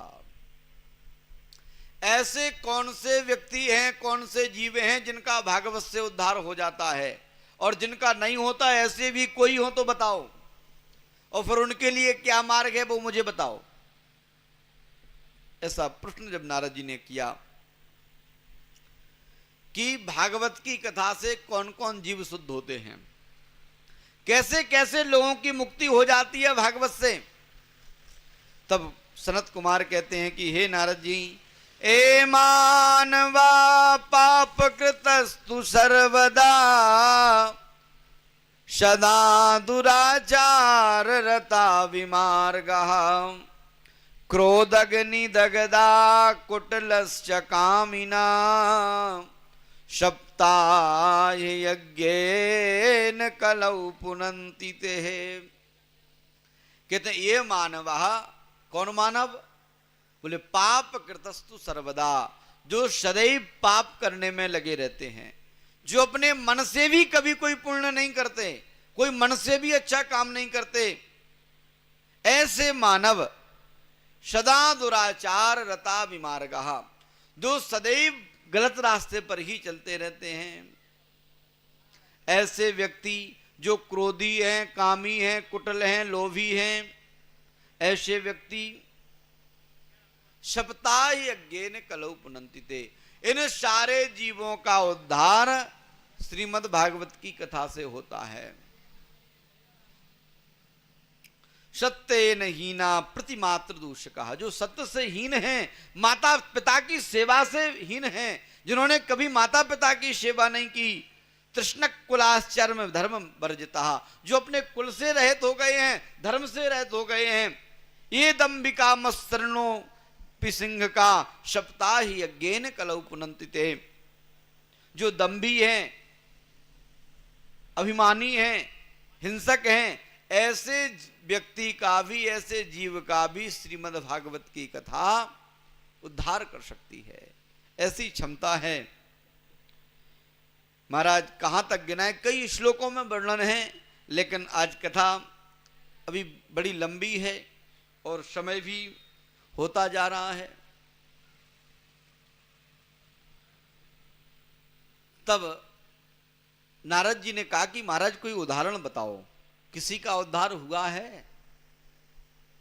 क्योंकि प्रमाण जरूरी है। इस संसार के लोगों को बताएंगे नहीं जब तक ये मानेंगे ही नहीं, कहेंगे पता नहीं महाराज झूठ तो नहीं बोल रहे। तब शनकादि ऋषियों ने कहा कि हे नारद जी, एक मैं आपको इतिहास सुनाता हूं, ध्यान से सुनो। तुंगभद्रा तटे पूर्वम मुत्पन्नान्यमुत्तमं यत्र वर्णा स्वधर्मेण सत्य सत्कर्म तत्परः। एक तुंगभद्रा नाम की नदी थी। उस नदी के किनारे एक ब्राह्मण रहते थे जिनका नाम था आत्मदेव। उनकी एक पत्नी थी जिसका नाम था धुंधली। महाराज बड़े तपस्वी ब्राह्मण अपनी ब्रह्मवृत्ति से निर्वाह करते, बड़ा भगवान का भजन करते, लेकिन उनकी जो पत्नी, उसका जैसा नाम वैसा गुण, धुंधली। जब तक दो चार लोगों से लड़ झगड़ नहीं लेती दिन में, जब तक भोजन ही नहीं पचता उसका, ऐसी उसकी स्थिति।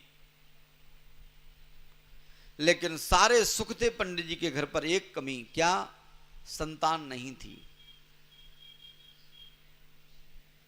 फिर भी ब्राह्मण देवता बड़े प्रसन्न रहते।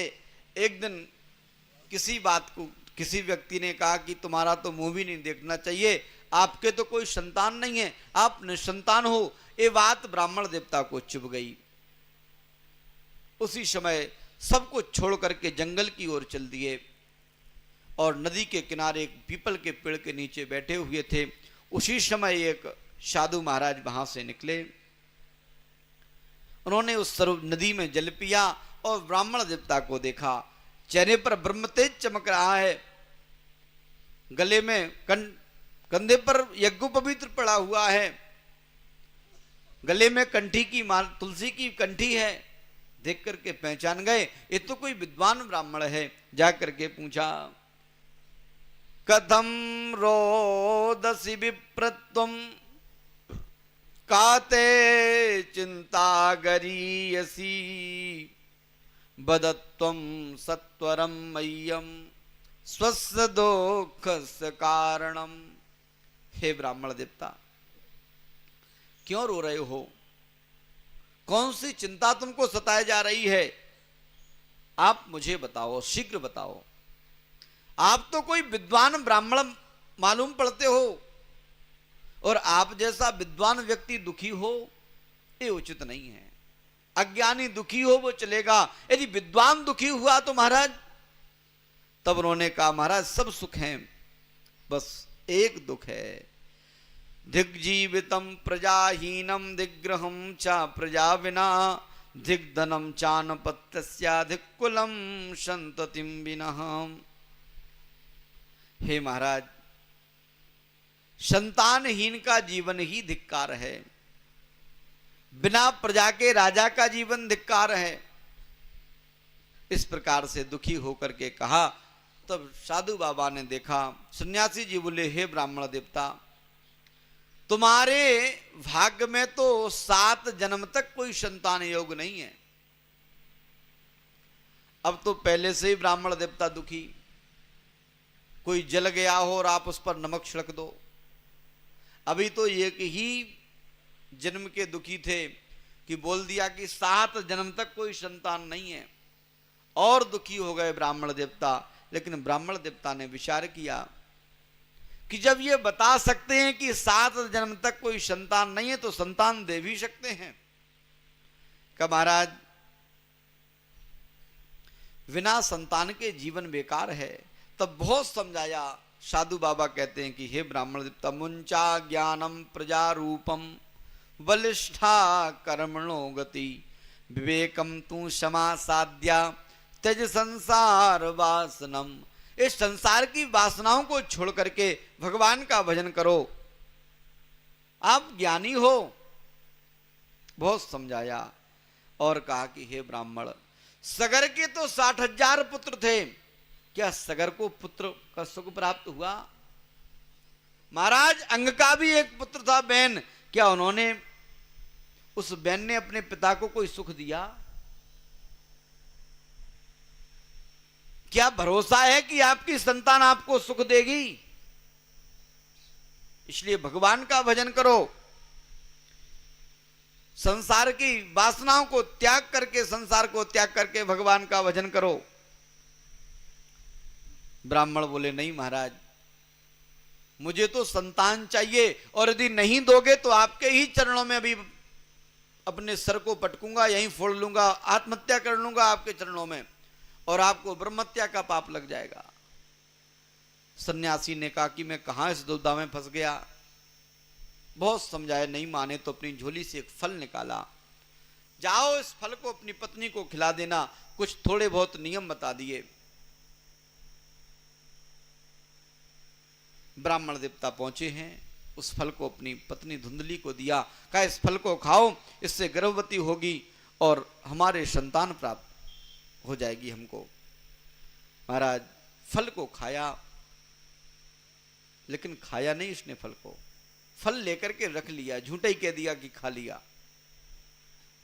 एक दिन इसकी बहन आई है, चिंतित थी। उसने पूछा, बहन बड़ी दुखी लगती हो, क्या बात है? कहा कि आपके जीजाजी ये फल लेकर के आए हैं, कहते इसे खाओ, इससे संतान होगी, बच्चा होगा। उसने कहा कैसी पागलों जैसी बात करती हो, फल खाने से बच्चे होते हैं क्या? कहा किसी साधु ने दिया है। कहा पता नहीं किस साधु से लेकर के आ गए। अरे चिंता मत करो, मेरे गर्भ में अभी ये 8वीं संतान है।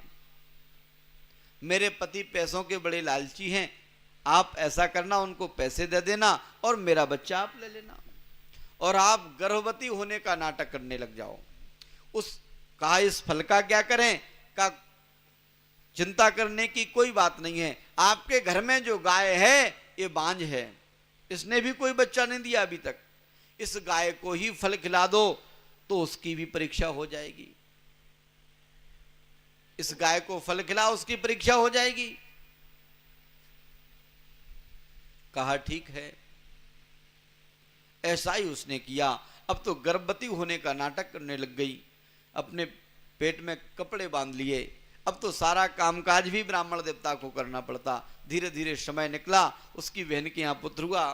उसने ला करके धुंधली को दे दिया। धुंधली ने आवाज दी कि महाराज पुत्र हो गया। कहा कि आपको प्रसव की पीड़ा नहीं हुई? कहा ये संत ने फल दिया था तो पता ही नहीं चला। अब नामकरण करने की बारी आई। आत्मदेव जी ने कहा कि मेरा नाम आत्मदेव है, मैं अपने पुत्र का नाम आत्माराम रखूंगा। धुंधली ने कहा कि नहीं, मैंने 9 महीने गर्भ में रखा, मैं अपने पुत्र का नाम धुंधकारी रखूंगी। मेरा नाम धुंधली है, मैं अपने पुत्र का नाम धुंधकारी रखूंगी। धीरे धीरे समय व्यतीत हुआ। उस गाय ने भी 2 महीने बाद एक बछड़े को जन्म दिया। और ऐसा बछड़ा महाराज, वो बछड़ा नहीं था, केवल कान बछड़े जैसे थे, पूरा शरीर मनुष्य की तरह था। कान बड़े होने के कारण आत्मदेव जी ने उसका नाम गौकर्ण रख दिया।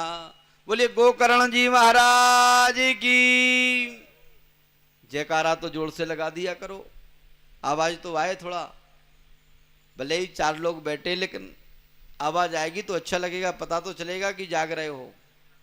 नहीं तो नींद बहुत आती है कथा में लोगों को। आज बड़े प्रसन्न हैं आत्मदेव जी कि अभी तो कोई पुत्र नहीं था, आज भगवान ने बड़ी कृपा की और दो दो पुत्र आंगन में खिलने लग गए। दोनों पुत्र धीरे धीरे बड़े हुए हैं। गोकर्ण पंडितो ज्ञानी धुंधकारी महाखला। गोकर्ण जी महाराज तो पढ़ लिख करके विद्वान हो गए, लेकिन धुंधकारी बड़ा दुष्ट हुआ। छोटे छोटे बच्चों को लेता कुएं में फेंक देता। प्रतिदिन शिकायतें आने लग गईं।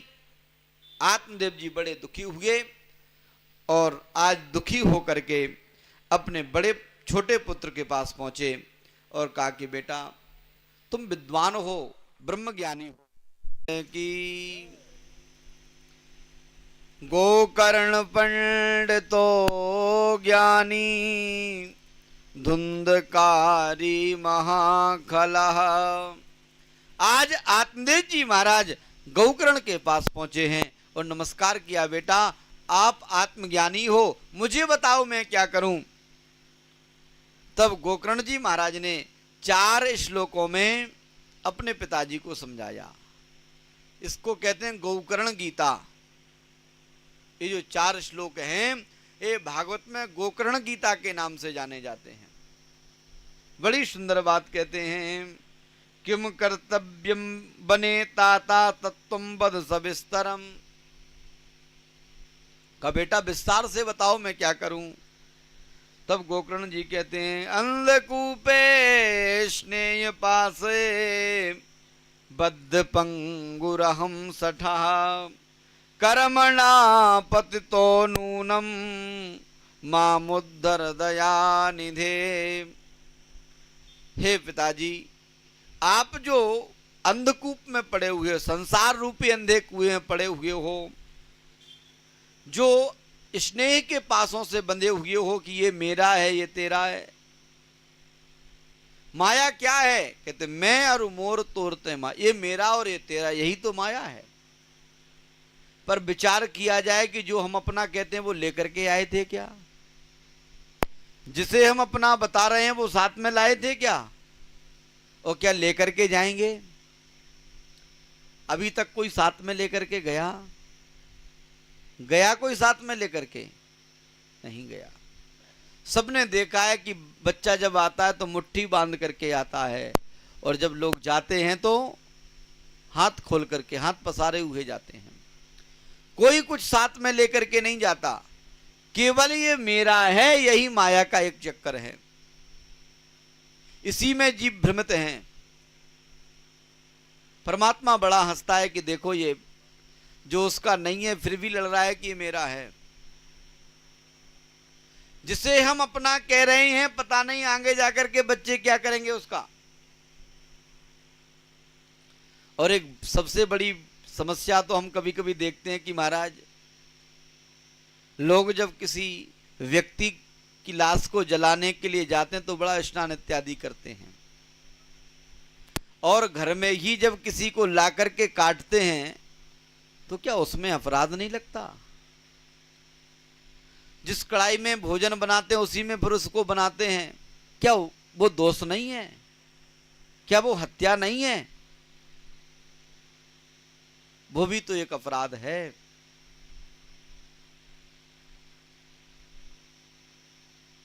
आज महाराज अधिकतर लोग मांसाहारी की तरफ बढ़ रहे हैं, इसलिए तो बुद्धियां भ्रमित होती जा रही हैं। धर्म में लोगों की रुचि नहीं है। धर्म के प्रति इसलिए तो रुचि घटती जा रही है, इसलिए तो हम लोग ज्यादातर धर्म का विरोध करते हैं। यदि धर्म का काम हो तो कई लोग उसके विरोध करने में खड़े हो जाते हैं। सामने से नहीं कर पाते तो उधर उधर से कहते हैं। और यदि कहीं ऑर्केस्ट्रा हो तो महाराज सब सहयोग दे देंगे कि हमारी तरफ से, और जाकर के 2-4 हजार तो मंच पे ही उड़ा देंगे। होता है कि नहीं ऐसा? अन्न का बड़ा महत्व है हमारे जीवन में। अन्न में प्राण है। कलयुग में अन्न प्राणः। वेदांत कहता है कि अन्न प्राणः, अन्न में प्राण है। और जैसा खाओ अन्न वैसा रहेगा मन। अन्न आप जैसा खाओगे मन भी आपका वैसा ही हो जाएगा। आज गोकर्ण जी कहते हैं कि हे पिताजी, इस संसार की माया को छोड़ दो, ये मेरा है, ये तेरा है, यहाँ किसी का कुछ नहीं है। और तो और लोग मंदिर में जाते हैं, 2 अगरबत्ती लगाते हैं, भगवान को क्या कहते हैं, बोले तन मन धन सब अर्पण क्या लागे मेरा। प्रभु मेरा कुछ नहीं, सब आपका ही है। केवल ये बात कहने के लिए, करने के लिए नहीं, केवल कहते हैं, उसे मानते नहीं है। अरे लोग हर महीने सत्यनारायण की कथा करवाते हैं कि नहीं कई लोग, क्या उसको अपने जीवन में उतारते हो? किस किस को याद है कि सत्यनारायण की कथा में क्या लिखा है? जो लिखा है उसे अपने जीवन में उतारा। कोई जरूरत नहीं है बार बार कथा बचवाने के लिए, अपने जीवन में उतार लो तो एक ही कथा से आपका उद्धार है। हर महीने बचवाने का क्या फायदा जब उसे जीवन में नहीं उतार रहे हो? क्या लिखा है? बोले आप अपने भाई बंधुओं को बुलावें। किसे बुलाएं? स्वजनों को बुलावें, भाई बंधुओं को बुलावें, प्रेम से भगवान की सत्यनारायण की कथा सुने। उसमें जितनी सामग्रियां वो लाते हैं क्या? 50 रुपए महाराज को दे दिए, 20 रुपए की कथा की पुड़िया आ गई, कथा बच गई, जजमान ने सुनाई नहीं, बस महाराज आप तो बांच दो। ये कथा होती है क्या? एक तो भार हो गया कि हम अपना भार उतार रहे हैं। सायंकाल में सुनने का नियम है सत्यनारायण की कथा का, दोपहर में दिन में नहीं बताया गया। और बड़े विधि विधान से केले के खंबे लगा करके भगवान को उस पर विराजमान करके अपने भाई बंधुओं को बुला करके तब जाकर के कथा सुने। और उस रात्रि जागरण करने के लिए भी कहा गया। बताओ कौन जागता है? किसी ने किया जागरण? साल में एक कथा ऐसी बचाओगे तो उसी से उद्धार होगा। कथा बहुत सुनते हैं, बहुत बचवाते हैं, लेकिन अपने जीवन में नहीं उतारते उसे। जो उसमें लिखा है उसे जीवन में उतार लोगे तो एक सत्यनारायण की कथा भी आपका कल्याण कर सकती है। अन्यथा आप कुछ भी करवाते रहो, किसी से कल्याण होने वाला नहीं है।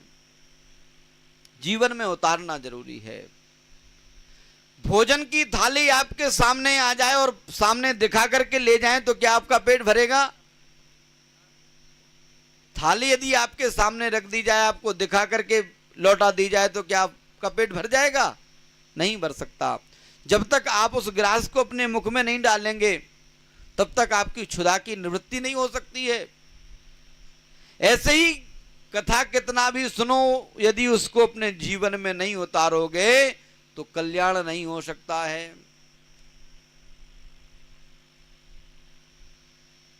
इधर से सुनते हैं, इस कान से निकाल देते। यदि आप ठीक से कथा सुनोगे तो ना तो किसी की बुराई करोगे संसार में, ना किसी से अधिक प्रेम करोगे, केवल भगवान का भजन करोगे। क्योंकि अधिक मोह भी मोह सकल व्याधिन कर मूला। अधिक मोह रखना भी बहुत बड़ी व्याधि है। सकल व्याधि, सभी व्याधियों का मूल है मोह। अधिक मोह रखना कि ये मेरा, ये भी एक दोष है। गोकर्ण जी यही बात कहते हैं कि हे पिताजी, अंधकूपे स्नेह पासा बद्ध पंगुर हम सठा। आप क्या करो? बोले देहे स्थिमान सरुधरे विमतिम त्यजत्वम मा जाया सुता दिशु सदा ममताम विमुंचः पश्यानिसं जगदिदं क्षणभंगुनिष्ठा वैराग्य राग रस को भव भक्ति निष्ठा। हे पिताजी, आप सबसे पहले देहाभिमान को त्यागो कि ये शरीर मेरा है। आप कहते हैं कि शरीर मेरा, ये शरीर आपका नहीं है। अरे आपका तो एक रोम भी नहीं है। यदि आपका होता तो आप क्या ऐसे गिरने देते? ये केस आपका होता तो क्या आप इसे सफेद होने देते? इसका मतलब ये आपका नहीं है, सफेद हो गया है। आपके विचार से अलग चला गया। ये दांत आपके हैं तो क्या आपने गिरने देते कभी? बोलो। ये शरीर आपका है तो क्या आप इसे नष्ट होने देते? इसका मतलब ये शरीर भी हमारा नहीं है। फिर हम हैं कौन? केवल नाम रखना ही हम हैं? क्या हमारा फलाना नाम है वो हम हैं? नहीं, नाम एक संज्ञा है।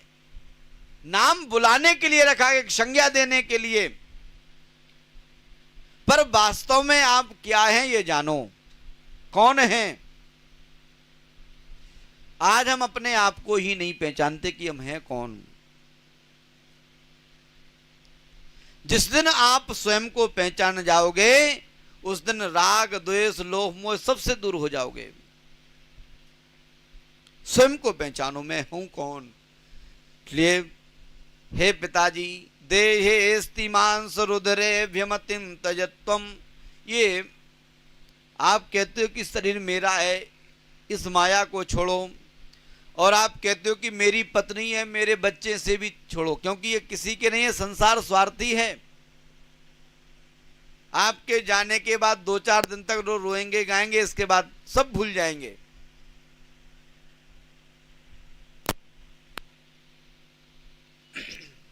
इसलिए हे पिताजी, जो आपने सबके प्रति मोह रखा है कि ये मेरा है, इसे त्यागो सबसे पहले। जब तक ये मोह नहीं छूटेगा तब तक आप भगवान की भक्ति नहीं कर सकते। और पश्या निसम जगदिदम क्षण भंगु निष्ठा, वैराग्य राग रस को भव भक्ति निष्ठा। तब भगवान की भक्ति में आपकी निष्ठा होगी। इस संसार को, इस मन को संसार से मोड़ करके परमात्मा की ओर लगा दो। जितना प्रेम आप संसार के लोगों से करते हैं इतना ही प्रेम परमात्मा से करने लग जाओ, तब संसार के लोग और अधिक प्रेम करेंगे आपसे। और क्या करो? बोले धर्मम भजस्व सततम त्यज लोक धर्मान, सेवस्व साधु पुरुषाम जिय काम तृष्णाम। कहते धर्म को भजो, रामो विग्रहवान धर्मा। धर्म क्या है? बोले परमात्मा का भजन। राम ही धर्म स्वरूप हैं। और सारे धर्मों को त्याग दो। आज महाराज अनेक पंथ हो गए, कितने सारे पंथ निकल गए। कोई कुछ पंथ, एक रामपाल बाबा को देखो, वो अलग पंथ चला रहे हैं। इस लोग गीता के पढ़ेंगे और कहेंगे महाराज ये सनातन धर्म नहीं, इस धर्म को अपनाओ। आज हमारे सनातन धर्म में बड़ी विकृतियां आ गई हैं।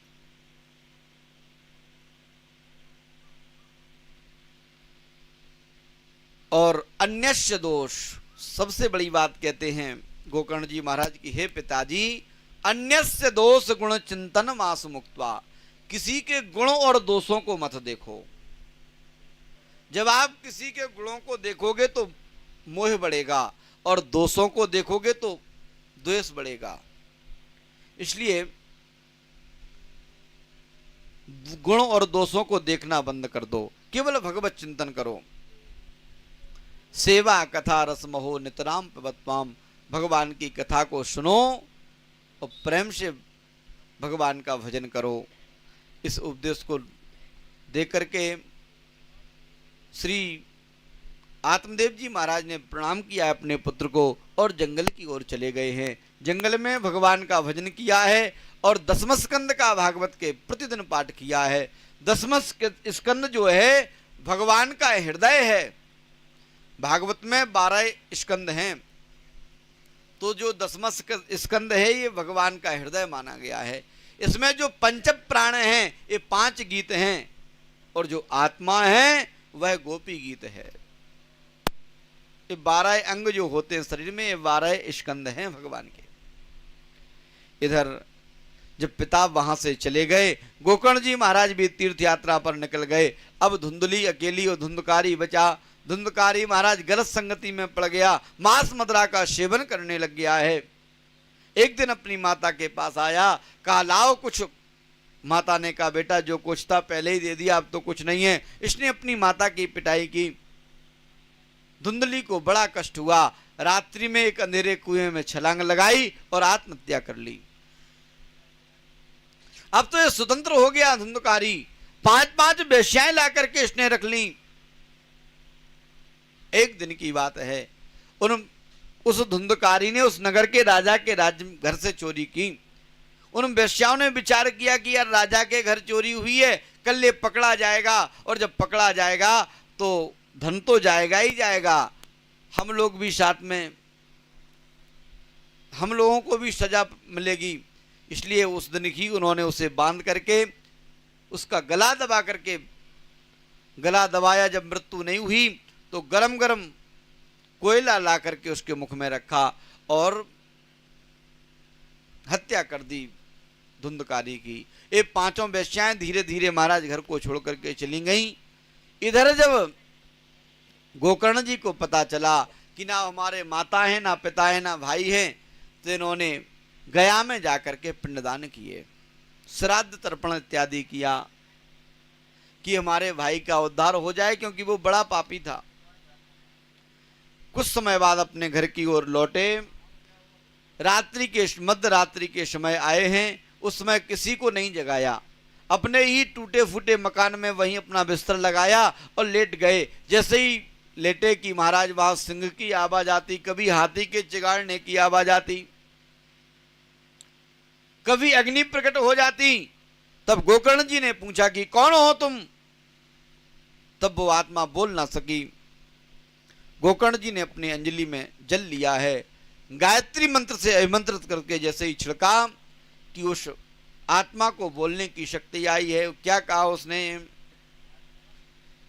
अहम भ्राता त्वदीयोस्मि धुंधका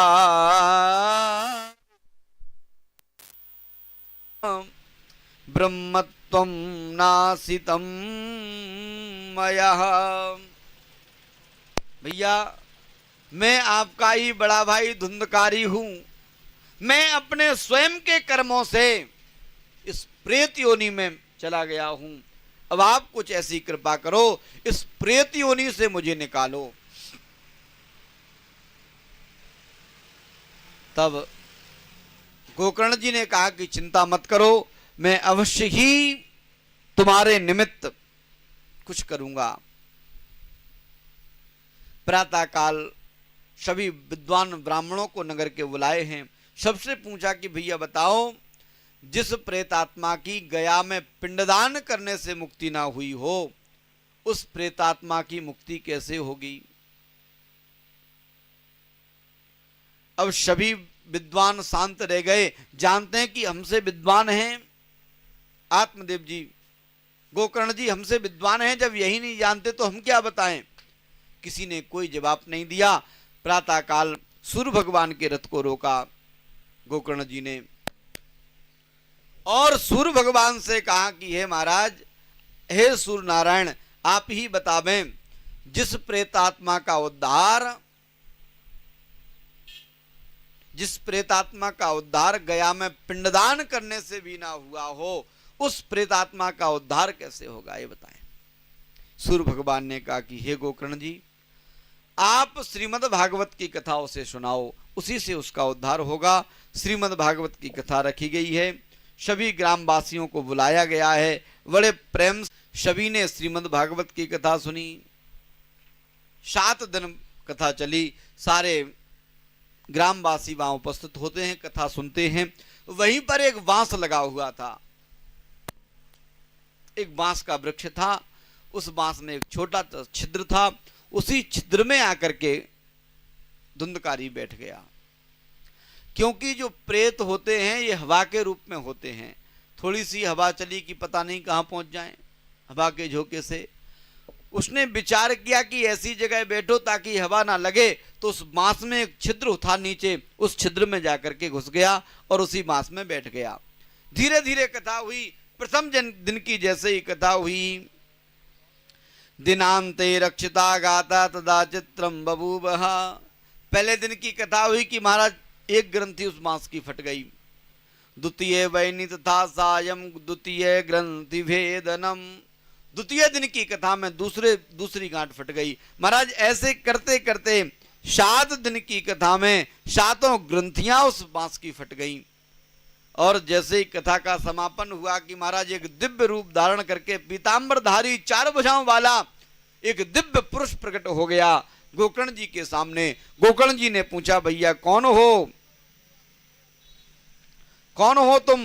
दिव्य रूप धरो जातस तुलसी दाम मंडितः पीतवासा घनश्यामो मुकुटी कुंडलान्वितः। बढ़िया सुंदर कुंडल पहने हुए है, गले में तुलसी की माला है, पीतांबर धारण किए हुए है। पूछा कि कौन हो? कहा मैं आपका ही भाई धुंधकारी हूं। कहा तुम इस रूप में? कहा आपकी कथा का प्रभाव है कि मैं ये भगवत स्वरूप में प्रकट हो गया। उसी समय चर्चा चल रही थी कि गोकर्ण जी ने देखा कि एक विमान आया है और उस विमान में भगवान के 2 पार्षद हैं। उन पार्षदों ने गोकर्ण जी के सामने ही धुंधकारी को पकड़ा, विमान में बैठाया, ले जाने लग गए। रोक दिया गोकर्ण जी ने, अरे रुको भैया, कहाँ ले जा रहे हो इसे? कहा हम भगवान के पार्षद हैं, इसे भगवत धाम ले जा रहे हैं। कहा क्यों? कहा इसने कथा सुनी है। कहा इसी ने कथा सुनी? इतने श्रोता बैठे थे, किसी ने नहीं सुनी? कहा महाराज।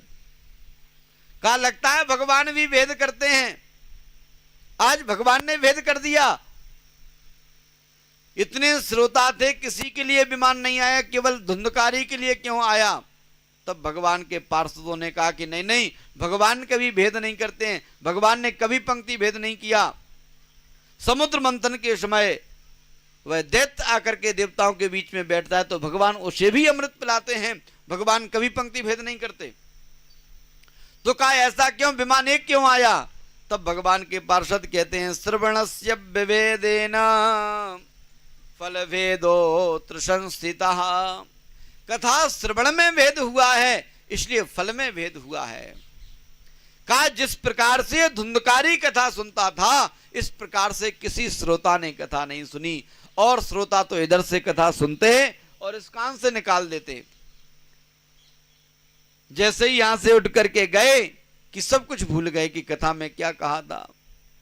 जब तक अपने जीवन में कथा नहीं उतारोगे तब तक कथा सुनने का कोई फल नहीं है।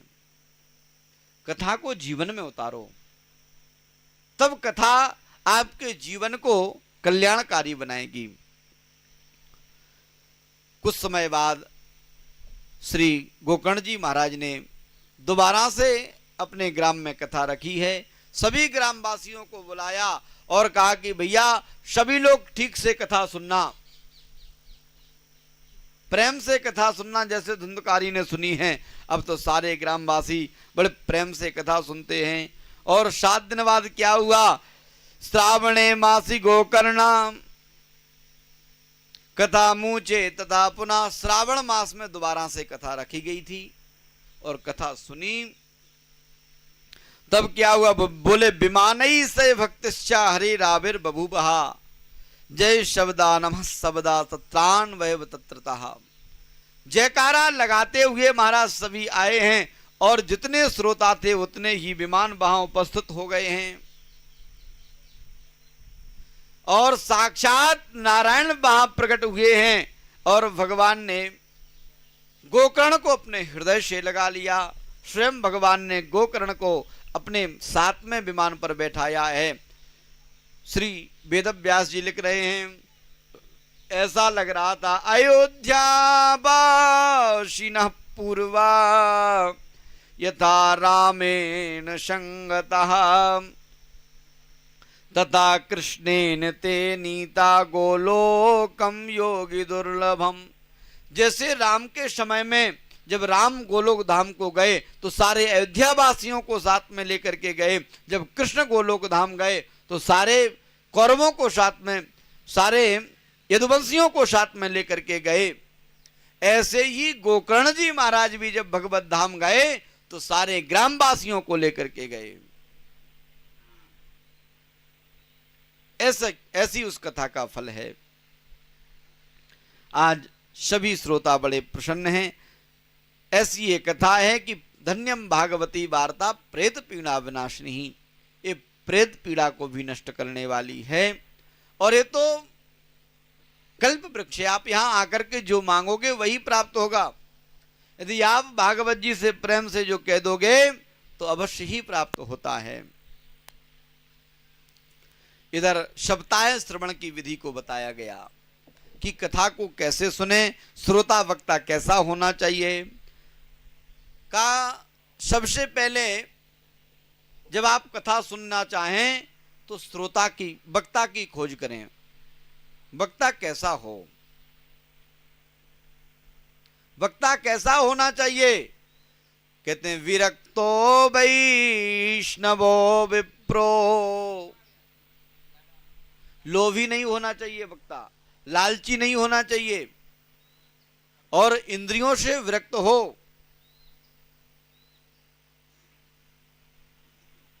ब्राह्मण हो,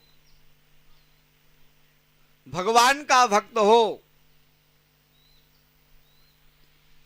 माथे पर चंदन धारण करता हो, शिखा रखता हो, ऐसा वक्ता होना चाहिए। ये व्यास गद्दी कोई साधारण गद्दी नहीं जिसे चाहो उसे बैठा दो। ऐसे वक्ता के लक्षण बताए गए हैं। और श्रोता कैसा होना चाहिए? श्रोता भी तीन प्रकार के होते हैं। एक सोता, कोई खम्मे का सहारा लिया और सो गए। एक श्रोता जो कथा सुनने गए हो, कतर कतर कतर जैसे सुपारी काटने वाला श्रोता होता है ना, ऐसे ही वो भी काटते कि कहाँ क्या गलती चल रही है।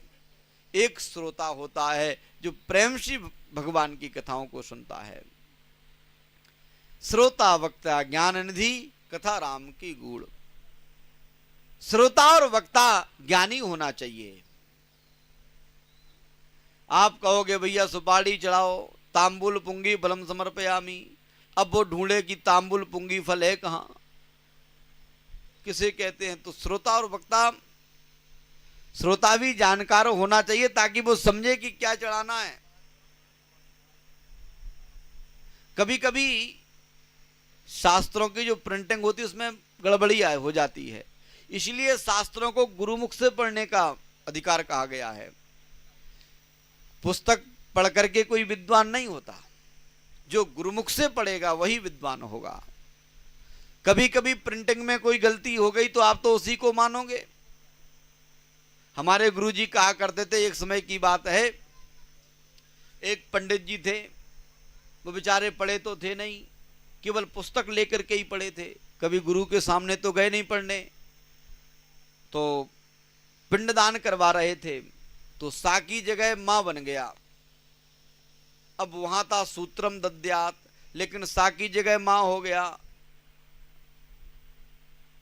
अब पंडित जी कहे भाई इसमें तो लिखा है यही करो, यही सूत्रम की जगह मूत्रम हो गया वो। तो जानकार होना चाहिए, कभी कभी प्रिंटिंग में गलती होती है, इसलिए गुरु के यहां रह करके ही पढ़ने का अधिकार बताया गया है। केवल पुस्तकी ज्ञान ही श्रेष्ठ नहीं है, सब कुछ नहीं है। गुरु के यहां पढ़ोगे तो आप समझोगे कि कहां क्या कैसे क्रिया करना है। आज श्रीमद् भागवत की विधि, कथा विधि को बताया कि कथा कैसे सुने। श्रोता को चाहिए यदि हो सके तो निराहार रह करके कथा सुने, कुछ खाए ना पिए। यदि इतनी शरीर में क्षमता नहीं तो एक टाइम फलाहार कर ले, और इतनी क्षमता भी नहीं है तो दोनों टाइम फलाहार करे। का महाराज इतनी भी क्षमता नहीं है तो कहा एक टाइम फलाहार कर लो और एक टाइम भोजन कर लो।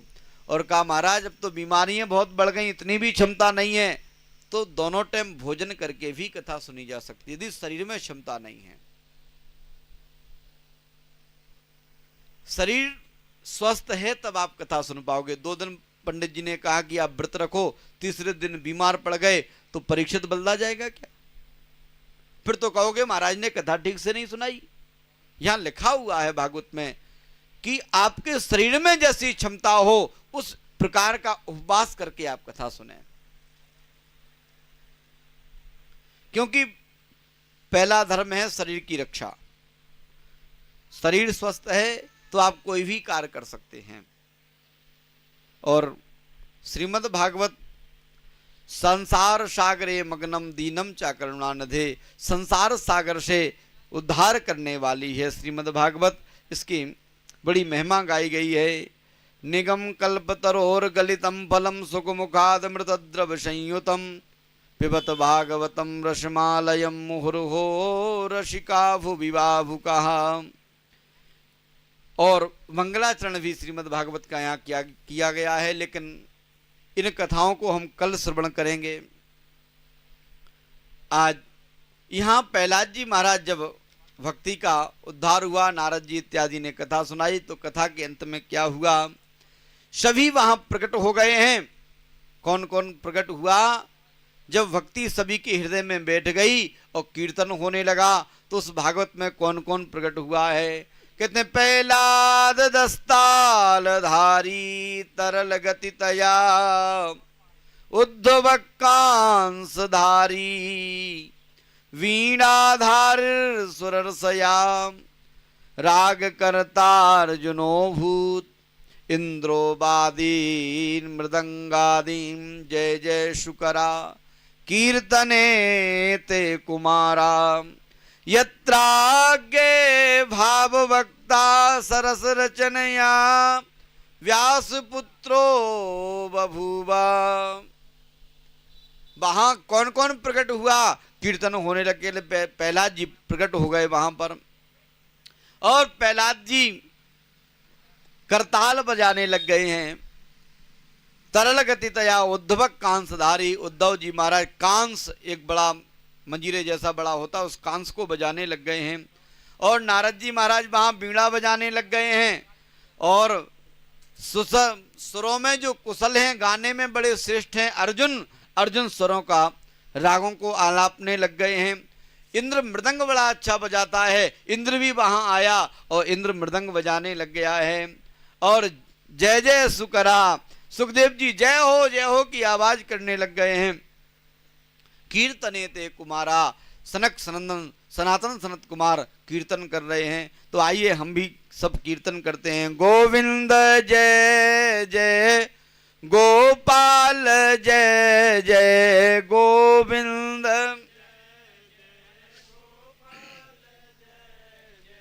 राधा रमण हरि गोविंद जय जय श्री राधा,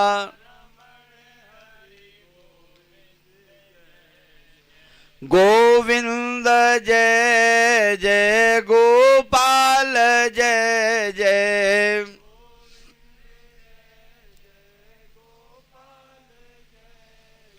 राधा रमण हरि गोविंद जय जय श्री राधा, गोविंद जय जय गोपाल जय जय,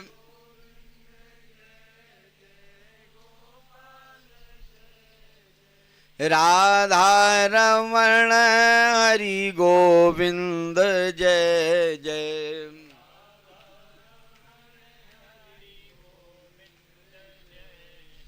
कीर्तन करने का भी कुछ नियम होता है। कीर्तन के दो अंग और होते हैं। क्या क्या, कैसे करना चाहिए कीर्तन? जैसे हम आप कर रहे हैं ऐसे कीर्तन करना चाहिए। कौन कौन जानता है कि कीर्तन के दो अंग और क्या हैं, कैसे कीर्तन होना चाहिए? कई कथाएं सुनी है हम आपने। आर्त स्वर से गाना चाहिए और ताली सेवा करते हुए कीर्तन करना चाहिए। क्योंकि ताली क्या है, बोले राम कथा सुंदर करतारी और संशय विहग उड़ावन हारी। आपका जो मन इधर उधर भटक रहा है, ताली बजाने से मन स्थिर होगा। और जब आर्त स्वर से आप गाएंगे तो परमात्मा तक वो आवाज पहुंचेगी। अब तो महाराज ऐसे कीर्तन की मुंह से आवाज ही नहीं निकले, वो कीर्तन होता है? आर्त स्वर से जोर से कीर्तन को गाना चाहिए। गोविंद जय जय गोपाल जय जय,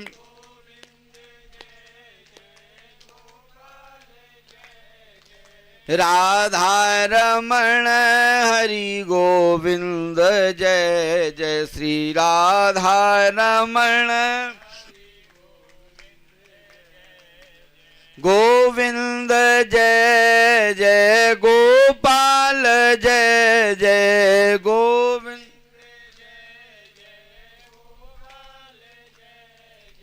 राधा रमण हरि गोविंद जय जय श्री राधा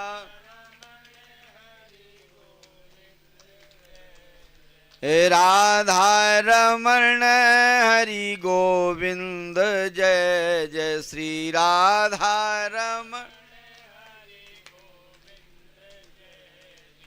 गोविंद जय जय गोपाल जय जय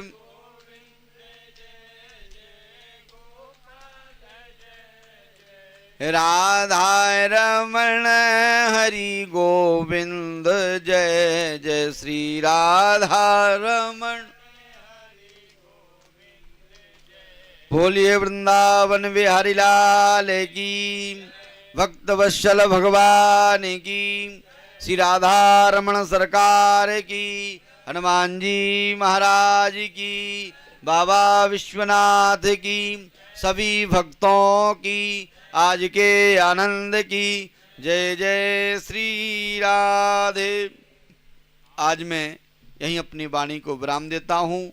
कल श्रीमद् भागवत के मंगलाचरण की कथा और भीष्म स्तुति कुंती स्तुति आदि की कथा हम लोग सुनेंगे।